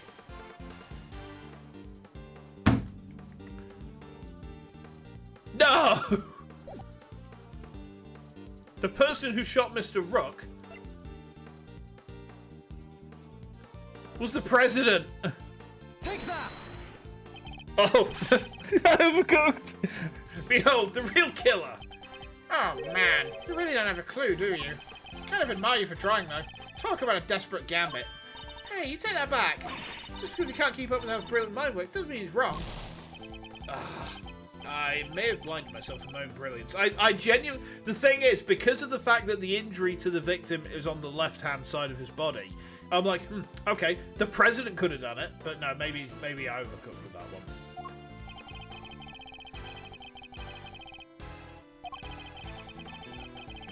So the only other person who had a gun... Look, what was the history that it just said there? Somebody needed to look that way to throw us off the scent. I mean, the thing was, if there was... The first shot goes out, everyone panics and starts running. It could have been him. We'll try it. Take that! You, Mr. Knight, you're the one who murdered Mr. Rook. It was him. Oh, finally got up the courage to say it, huh? Surely not. Surely you wouldn't have. It wasn't only the killer who tried to take advantage of this fake murder plot. You killed Mr. Rook, hoping that he would look like an accidental victim of the bungled assassination. With the president locked away in the safe room and the door of the airplane tightly closed. The president is chubby. Yeah, we beat him at chess and he deflated. And it turned out it was just a muscle suit. He's not actually hench. It was just you and Mr. Rook, alone together. And that was when the third bullet was fired. Right into your colleague's body. Full of hot air, yeah. Objection! Wait, you're really going to claim there's a third one now? You just said only 2 gunshots were heard. Want to tell me how that works? Objection! Airplane cabins are practically soundproof, Mr. Knight. If you close the door, nothing can be heard from the outside. Not even gunfire. But wasn't the president right next door? Very true, which means he may have heard the shots himself. Well, Mr. President? I didn't hear anything. But you can observe this room through your security feed, can you not? The camera in this room isn't normally on. I have to manually switch on when I enter the safe room. And that's what you did this time too, right? Well, that is... What's gotten into him? Mr. President, this is vitally important.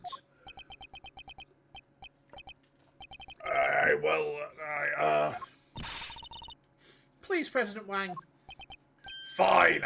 I was busy hiding under the bed, covering my ears. What? Even though you knew the whole thing wasn't real? Yes, because I hate the sound of guns. Just the slightest awful noise and it's just too much.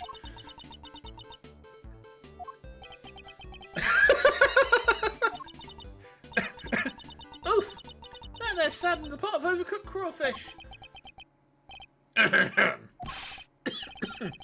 Mr. Knight, you saw that President Wang was cowering beneath the bed. And what's more, you knew from the monitor bank that the security camera from this room hadn't been switched on. Which means you knew that the circumstances were perfect for you to fire the third shot straight at Mr. Rook. Knight, how could you? Could you really have betrayed my trust so horribly? You think I killed the old half-wit? You don't trust me much, huh? This is the thanks I get for putting my life on the line for you the day after day. I want to believe you, but... I don't get it. I just don't get it. What is there to doubt here? What, you don't believe the girl over there could have done it? No, because this gun isn't the murder weapon. We know this from the number of bullets fired. Yeah? Well, how do you know there wasn't a spent bullet from the start? What? Someone could have fired a bullet from that gun yesterday or the day before. Then today, another bullet. The bullet that hit Rook. That's pure speculation, pal, and you know it. Maybe. But can you prove it's not true? Not with any certainty, no. You're nothing without conclusive proof, so come on. A single piece of evidence straight through my heart, I dare you. Well, what are you waiting for? There must be something, mustn't there, Mr. Edgeworth? If we can't prove it, tabbies. Please, Ruffles. Mama! I didn't kill the man! No, I'm not going to reference that song because I fucking hate Bohemian Rhapsody. It's a terrible song. And the only reason people say they like it is because it's considered a social faux pas not to. Well, I reject that. I dislike that song, alright? There, it's out in the open. I messed up, I know I did. I should never have done what I did, not even for a scoop. But murder? No, it ain't me. Ain't a murderous bone in my body. Conclusive proof. If only I could prove that Knight's gun is the murder weapon. Wait, perhaps I can.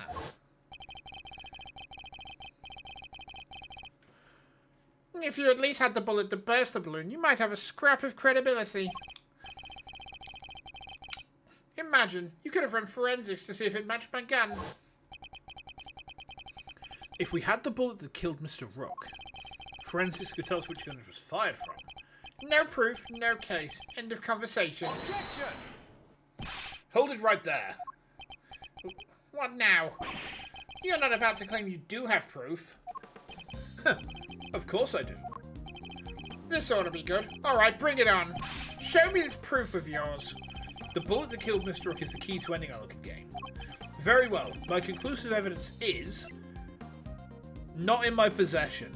It's inside Rook's body still. I'm going to save there because I feel like the game's debasing me again.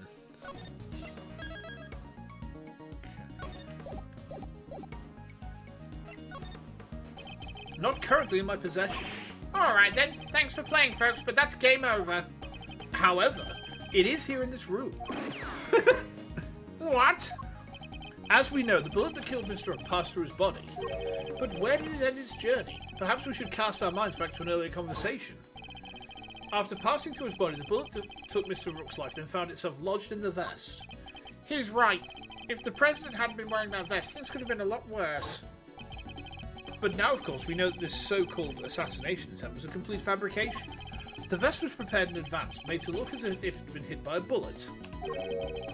It looks like a walrus. Poor bro. Which begs the question, where is the real bullet? I like it. A twist. This is good stuff, Edgeworth. Come on then, don't keep us in surprise. It hit the monitor. Does any of the evidence point to where the bullet that killed Mr. Rook might have ended up? Actually, yeah. Take that! There's something very clearly missing from this room. Yeah, a prosecutor with some common sense. Take a look at the bank of security monitors. Oh! I see you've got on, Mr. President. Splendid. There are screens here showing views from all around this airplane, inside and out. The only external angle not covered is the right-hand side of the aircraft. And that's because one of the monitors is missing. Huh. There was a monitor in that space previously, wasn't there, Mr. President? There was. I have no idea what my plushie is doing there now, though. It appears to be someone's vain attempt to hide what is obviously lacking. But where did it go, and why? The why is easy enough to answer, because it was struck by a bullet. For if we were to believe that the bullet in the vest was the real deal, then anything that hinted at the existence of another bullet had to be removed. So, where did the missing monitor go? Where indeed? I believe that it must be hidden somewhere on this plane. After all, there wouldn't have been time to dispose of it outside the aircraft. Detective Gumshoe, conduct a search if you would. Right away, sir. Mr. President, extraterritoriality, remember? I have no objection to the search. Please, go ahead. If it'll help us discover the truth behind what happened to Rook, I'll not stand in your way. What are you? I don't believe this. Rook this, rook that. Don't you ever think about anybody else? The search has been authorized, Detective, if you wouldn't mind. Sir, I found monitor. Oh. Excellent work. Now go ahead and extract the bullet. Let's see. If I put my hand in here and just... Come on, come on, come on. There we go. Well, would you look at that? Blood. This is the bullet that killed Mr. Rook. There's no doubt about it. Okay. And there you have it, Mr. Knight. The single piece of evidence you requested straight through your heart. Even you must now admit if this bullet didn't come from the spectator area, then Miss Lloyd cannot be Mr. Rook's killer. What, no pithy comeback? Detective, have forensics analyse the bullet for striations and compare them to the gun we found. Yes, sir. We'll get the evidence to you. You can count on it.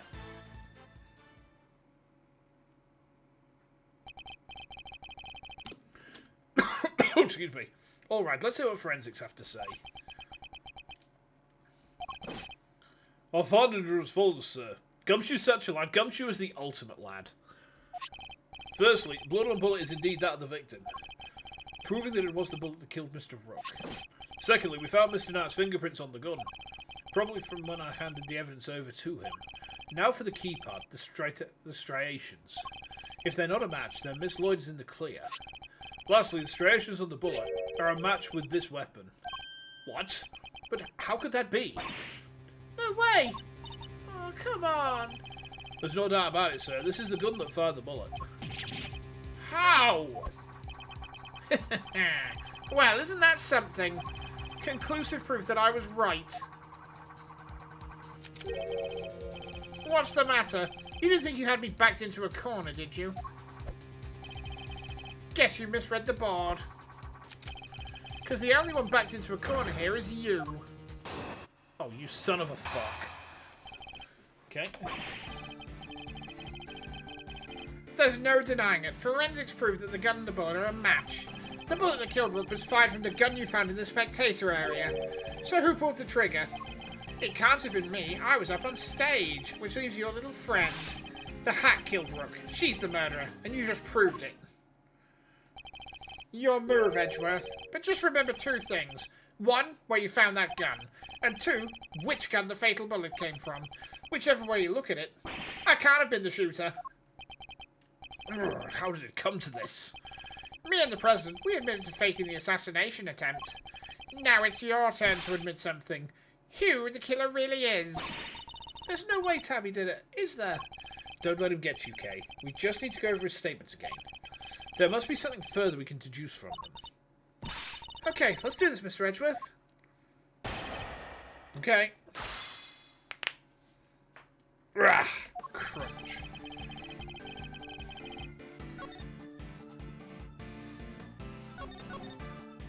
I'm not sure if this is supposed to be the equivalent to the Super Bowl music in AAO1. So, forensics proves the gun and the bullet are a match. Okay? The bullet that killed Rook was fired from the gun you found in the spectator area. We've covered both of these statements. We know these are true. So who pulled the trigger? That's the question. You were up on stage. Uh-huh.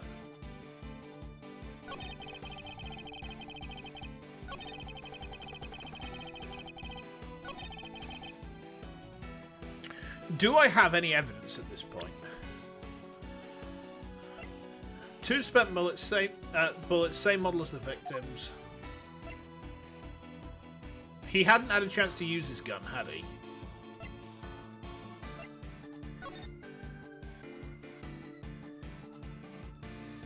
I'm sure his gun was completely full.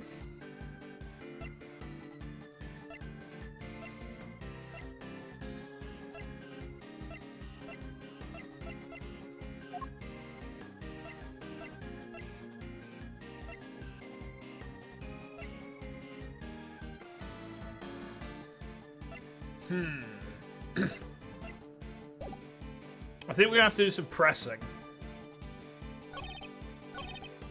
Hold it! No, that's... Objection! What was it you said? The forensics would back you up? How does it feel to be shot in the chest by your own conclusive proof, huh? Not so good, I imagine. The bullet and the gun are a match, Mr. Edgeworth. It kind of has to be the time we pulled the trigger, no? Even so, I simply cannot accept that. But sir, there's no denying the evidence. There isn't. So what am I missing? If I assume Miss Lloyd to be innocent, then the gun and the bullet shouldn't be a match.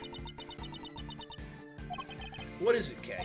I was just thinking, if the evidence points to something that doesn't seem possible, then maybe there's something wrong with it. You're asking me to call the evidence into question. Well, there's no way Tabby did this, right?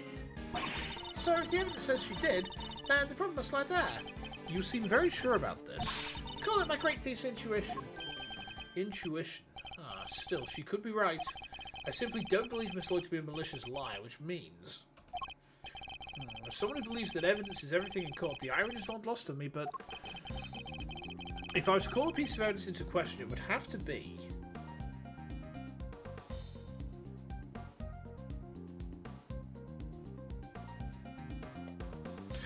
tricky.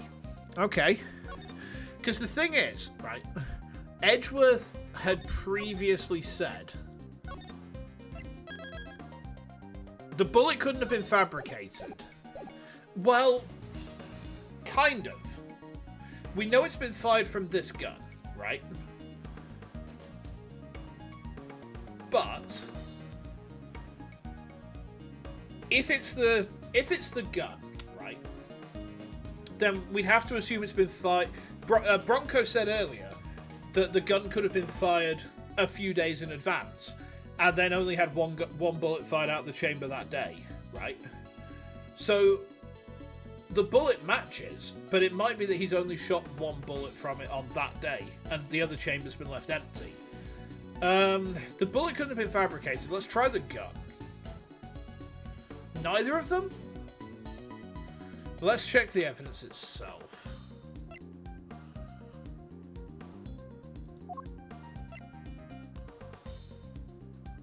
The flattened bullet was also planted ahead of time.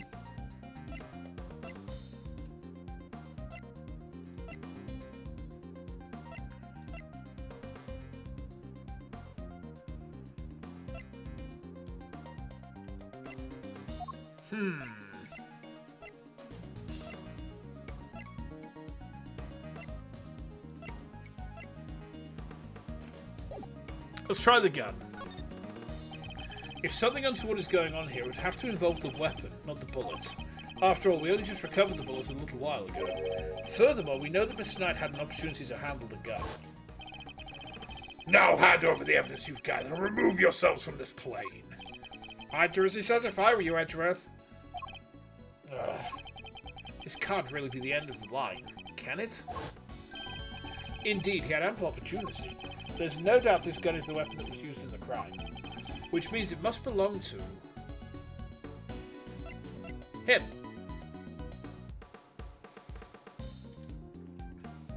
Because we're saying that he's the shooter. Take that! The gun belongs to Mr. Knight. He switched them around. That has to be it.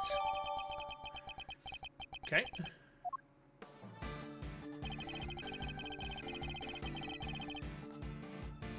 And now we present the evidence here.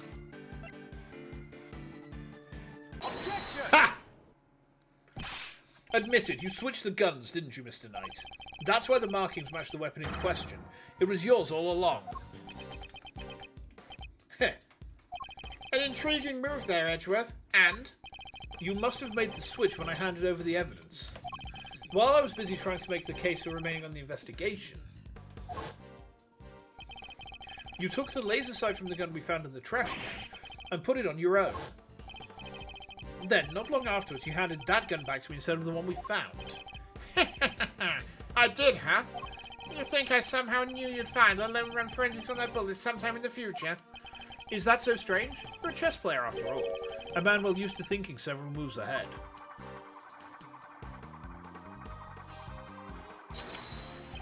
I'm flattered, but much as it pains me to admit it, you're overestimating my abilities. Besides, do you even have any proof that I made the switch? Okay. The gun is the same model as mine. Weird show, but it's just a coincidence. And look, there's a laser sight attached. Also, take a look in the cylinder. 2 spent bullets, just what we'd expect to see. So what proof do you have that I switched the original gun out for mine, huh? None, that's what. He's a fucking prick, this guy. You saying I'm overestimating your abilities, you surprise me. What can I say? I'm a modest guy. More modest than you, that's for sure. Everywhere except at the chessboard, that is. Well, I don't see a chessboard here, do you? Shame. Still, guess that gives you a nice excuse. I didn't mess up. I just didn't have the right evidence. I don't think I'll be the one making excuses, rather. I didn't mess up. They just got lucky with the evidence. Will be your excuse, I'd imagine. Okay. Oh. Right. So, we got 4 statements here. Hold it! A coincidence, you say? Or was it a necessity? Can't be both, pal. Sure it can. We bodyguards need to protect the president. And the girl needed to use a gun, but she probably doesn't know a whole lot about them. It's not so far-fetched for her to pick something she's heard of that we also happen to use. Okay, but why revolver? Why is that your go-to gun? It's probably something to do with its ease of use. No spent casings to chase down, for example. Exactly. The perfect tool for a job where you can't afford to fail or don't know what you're doing. Still, coincidence, necessity, doesn't make a whole lot of difference either way. Okay. Hold it! Because you swapped it on there. Put up or shut up, Edgeworth. Where's your evidence? Well, that is... Don't go making accusations you can't back up. Or did your daddy never teach you that? As it stands, the facts are in my favor here. Oh, are they, you son of a fuck? Look in the cylinder, 2 spent bullets.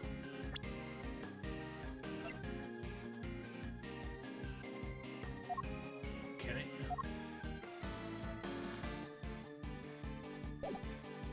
Hold it! I've been meaning to ask, actually. What about your own weapon? How many spent bullets are in its cylinder?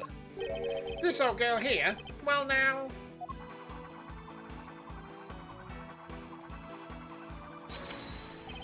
I let loose a few rounds earlier, as you saw. He reloads his gun every time he fires it. But even if I were to tell you how many there were at the time, you'd have no way of verifying that. Of course. In order to swap the guns properly, he'd have to maintain the right number of bullets per gun. It's relevant! He didn't have the chance to put on any gloves, though, which means...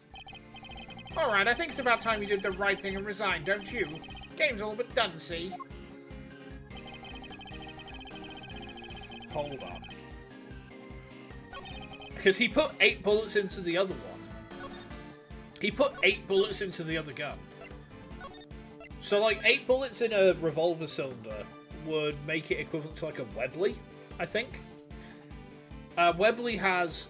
Does a Webley have an 8-round capacity? I'm sure it does. Give me a second. Let's go to Wikipedia, shall we? Google. Webley revolver.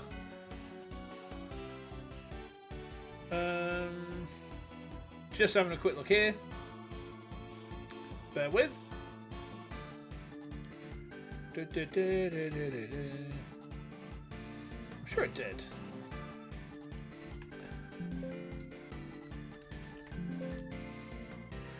Feed system 6-round cylinder. I was wrong. I'm sure I've seen a revolver with an 8-round capacity somewhere. I can't remember what it was. I need a Texan in chat. Texans, where you at? What's going on, Texas? Okay. 2 spent bullets.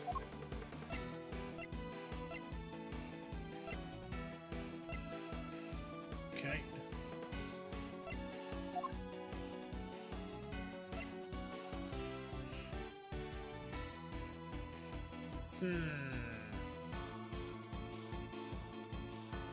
Did he append anything to his testimony? Oh, he has changed his testimony.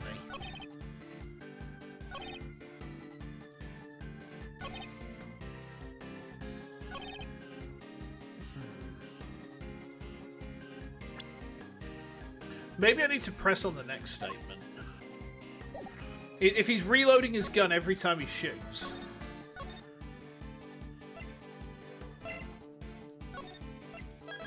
Okay.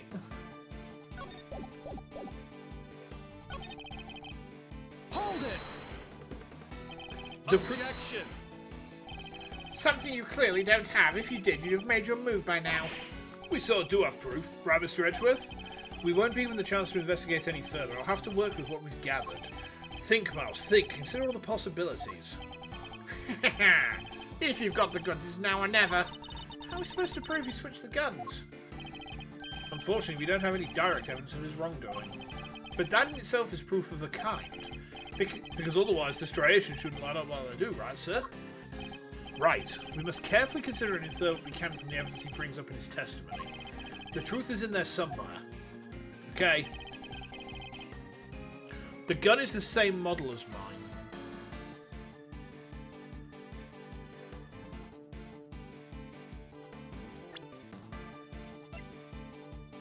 Bullet markings match those of the bullet fired in the incident.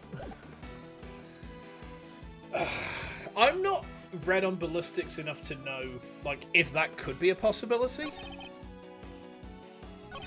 Oop. Ah! I think what the game's trying to get at is that ballistic markings are not necessarily the fingerprint of the gun. I'm going to try that. I'm not confident. Let's try it. Objection! No, it's not that. I'm going to reload on that because I don't want to be losing health on, like, bullshit. Like, I knew that was a bullshit, like, present anyway.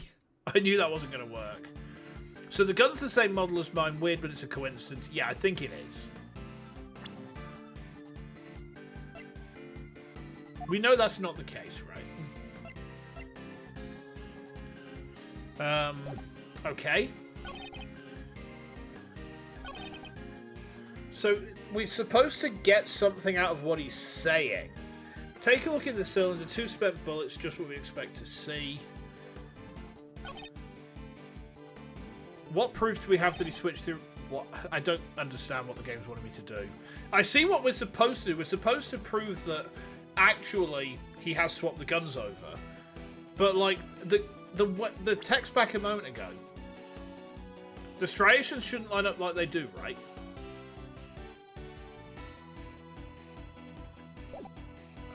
Yeah, I think I'm going to need some help here, Hades. Like, just some hints or something, because I can't make sense of this. And I don't want this to be yet another... I mean, this would be a 4th random bullshit go moment in one case, which, like... I see what I'm meant to, but I don't see how anything that I've got in my possession helps with that. The flattened bullet was planted ahead of time.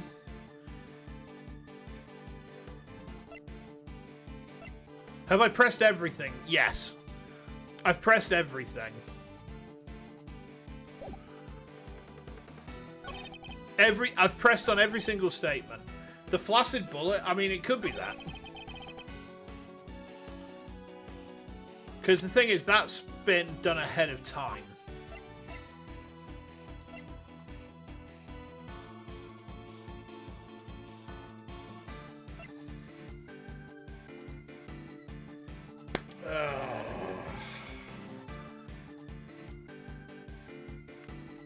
the way this game goes from, like, some incredibly obvious things to, like, complete obscurity and obtusity.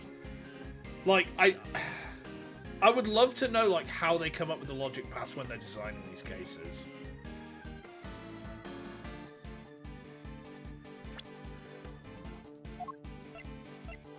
The flattened bullet was planted ahead of time. Try that, I guess.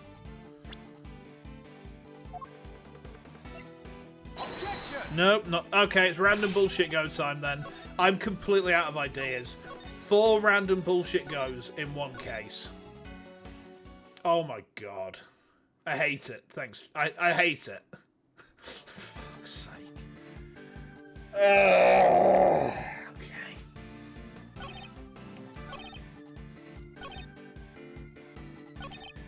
So yeah, tell me outright, because I don't. Otherwise, we're going to be stuck here for an hour with me trying everything on everything. It's revolver on the 4th statement. How does that make any sense? The proof is the gun itself, but we already tried the gun on a statement which made more sense than this, and it was wrong. This case is definitely going in the lowest.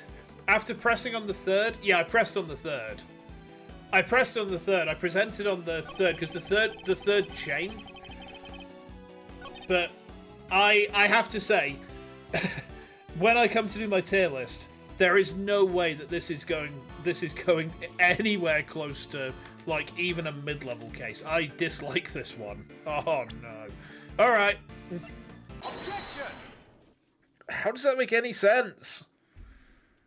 If someone could explain to me the logic here, I'd be very grateful, because I don't get it. I don't get it. I have your proof right here. That's your proof? I think you've been working too hard, Edgeworth. Not the gun itself, the evidence it carries. Evidence that will prove once and for all that it does in fact belong to you. Oh wait, so the inference is that his fingerprints will be on the bullets. I'm looking forward to this. Go ahead, make your move. What's about to come into play? The rook, the bishop? Not a pawn, surely. The evidence the gun will provide takes the form of fingerprints. Fingerprints, namely your fingerprints, Mr. Knight. Objection! My print? Ha! Of course my prints are on the gun. You handed it right to me when you gave up the evidence. How can they not be on there? Objection! What if I told you there are prints on a part of the gun that you shouldn't have touched at any point? What? Where? You can't prove that. Oh, but I can. There is a place where your fingerprints could never have been left if things happened as you say. Allow me to present the final piece of evidence that will bring our game to its rightful conclusion.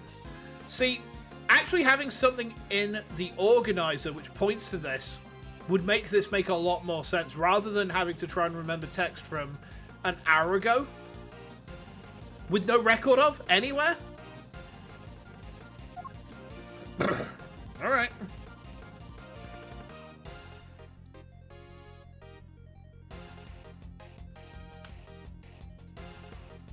Okay. This part is called the grip. I've held a few guns in my time, though they've never felt quite right in my hand. This one is no exception, except I didn't actually click on the grip. I clicked on that. There we go. Here, look closely at the cylinder detective.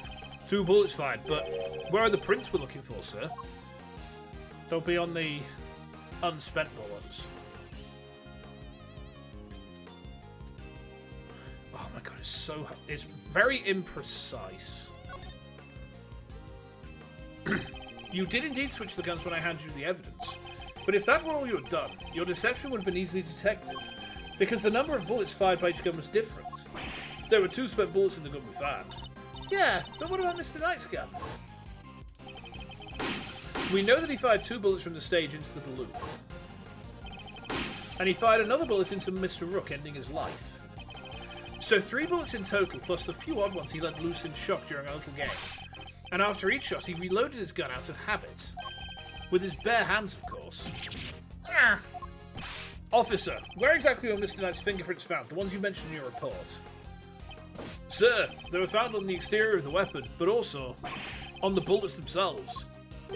I'm not sure they could have gotten there just from me handing you the evidence, Mr. Knight. That's... And there we have it. Proof that you did indeed switch the guns.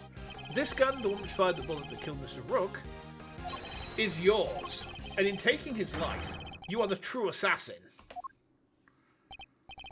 I didn't... Checkmate. No! What the fuck? It's high noon.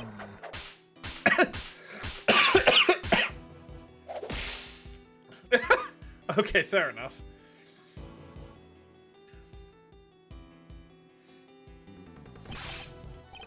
I was gonna be the new chief of security.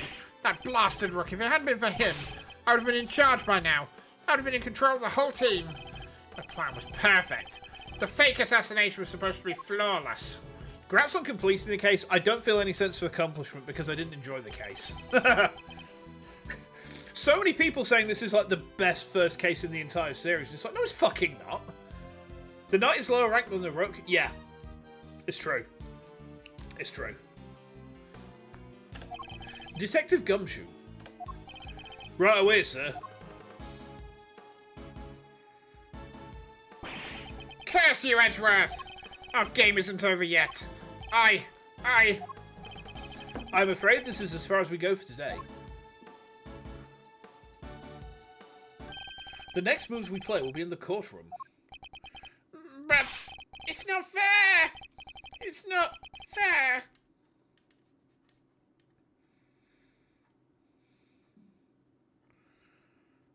Oh dear.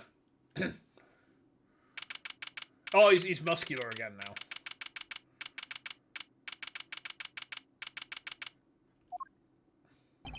Mr. Edgeworth, I owe you a debt of gratitude. You exposed a murderer within the ranks of my own personal guard. I will not soon forget that. He's suddenly very presidential again now that we're back outside the plane. I saw it, you know, when I first proposed the fake assassination to him. You want me to handle it, not Rook? Rook refused, but I can rely on you, can't I? Of course, sir. You can count on me. I'll put together a plan that can't possibly fail. And he'll play his part like the pawn he is. The hatred in his eyes was plain to see. He despised poor Rook. I was not entirely comfortable about moving forward with the knight in charge of our little deception. And looking back, I think he sensed my discomfort. I can't help thinking I played a part in this decision to end Rook's life. Mr. President, none of this would have happened if you hadn't plotted to fake an attempt on your life. That was your crime, and it is a crime you'll have to live with. You are right. I can only apologize for the part I played. And I will no doubt be made to pay for my actions in one way or another. But I thank you nonetheless. You solved the riddle of Rook's demise, and for that, I shall be eternally grateful. I will be here in your country for a little while longer yet. But when I have returned home, perhaps you will visit us at Jangfar. You will always be welcome.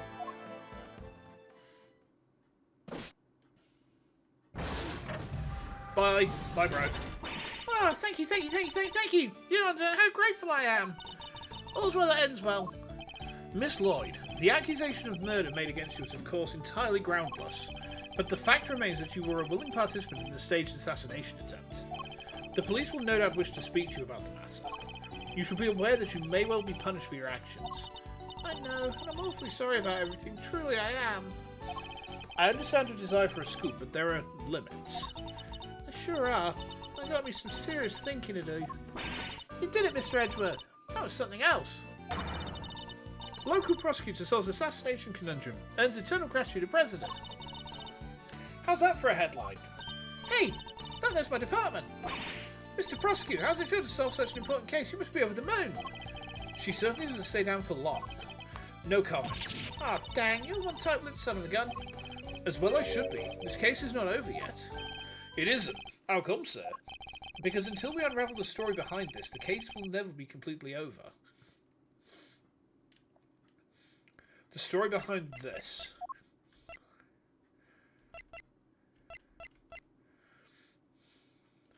Take that! The killer's calling card. Mr. De Killer had yet to complete his assignment. You mean he might still try to murder the president? I hope I'm wrong, but if I'm not, this could all blow up into something more sinister yet.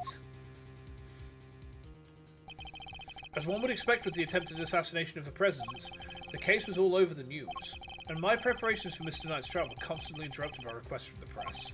There wasn't a person in the land who didn't know about the case. Everybody was talking about it. But in the midst of the frenzy that followed, nobody noticed that this was only the first move in a game far bigger than any of us could have imagined.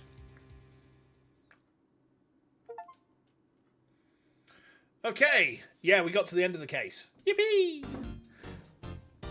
Right, okay, let's move over here then. Whew, we got there. Oh my god, that was a slog. Yeah, I mean, I didn't enjoy that case. I'll be brutally honest about it. I didn't enjoy that one very much. So, hopefully the next one will improve on things, but like, as far as opening cases go, that was kind of gash. Anyhow, let me just take my glasses off a minute. Ah, there we go. Woo! You can see again. So, I was going to let you guys know about what my plans are for the rest of the week. Let me just pull up YouTubes again. So, all being well, right, all being well, tomorrow we're due to play part 2 of Me-Side, and I want to try and finish the game if we can. I think, you know, if we play it for a few hours, I think we'll probably come to the end of it. I think it's like a 6-hour game, something like that. Also, is it just me, or is one of my horns is like kind of thick compared to the rest? Hold on, give me a second. So I have to do that. Okay. I'm just going to try and move this ever so slightly. Can I? It's detached! No! No! Oh, it's detached! Ah! Ah! Hold on. This is the downside to having, like, the horns as an item scene. Right, okay. I'll tell you what, I'm just going to stay very, very still for a minute so I can fix this in a moment, because I shouldn't have fucked about. Okay. So, staying as still as I possibly can. Me-Side tomorrow. On Monday, my good pal Andy has picked out... I mean, I say picked out. What I do is I send him a random list of numbers and say, pick one of these. And he's picked out a number which correlates to Metroid Scrolls 6 for Metroid Monday. Alien Isolation Part 2 is on Wednesday. Tomb Raider 3 Remastered on Thursday. Friday will obviously be Ace Attorney again. Saturday, Sunday, I'm going to decide after I finish tomorrow's stream. So I'll pencil things and put a schedule up then. But yeah, in the meantime, guys, cheers for the hangs. Hopefully my salt has not been too much. I'm going to go and fix my Cerata now. So hopefully see you for Me-Side. Until then, take care.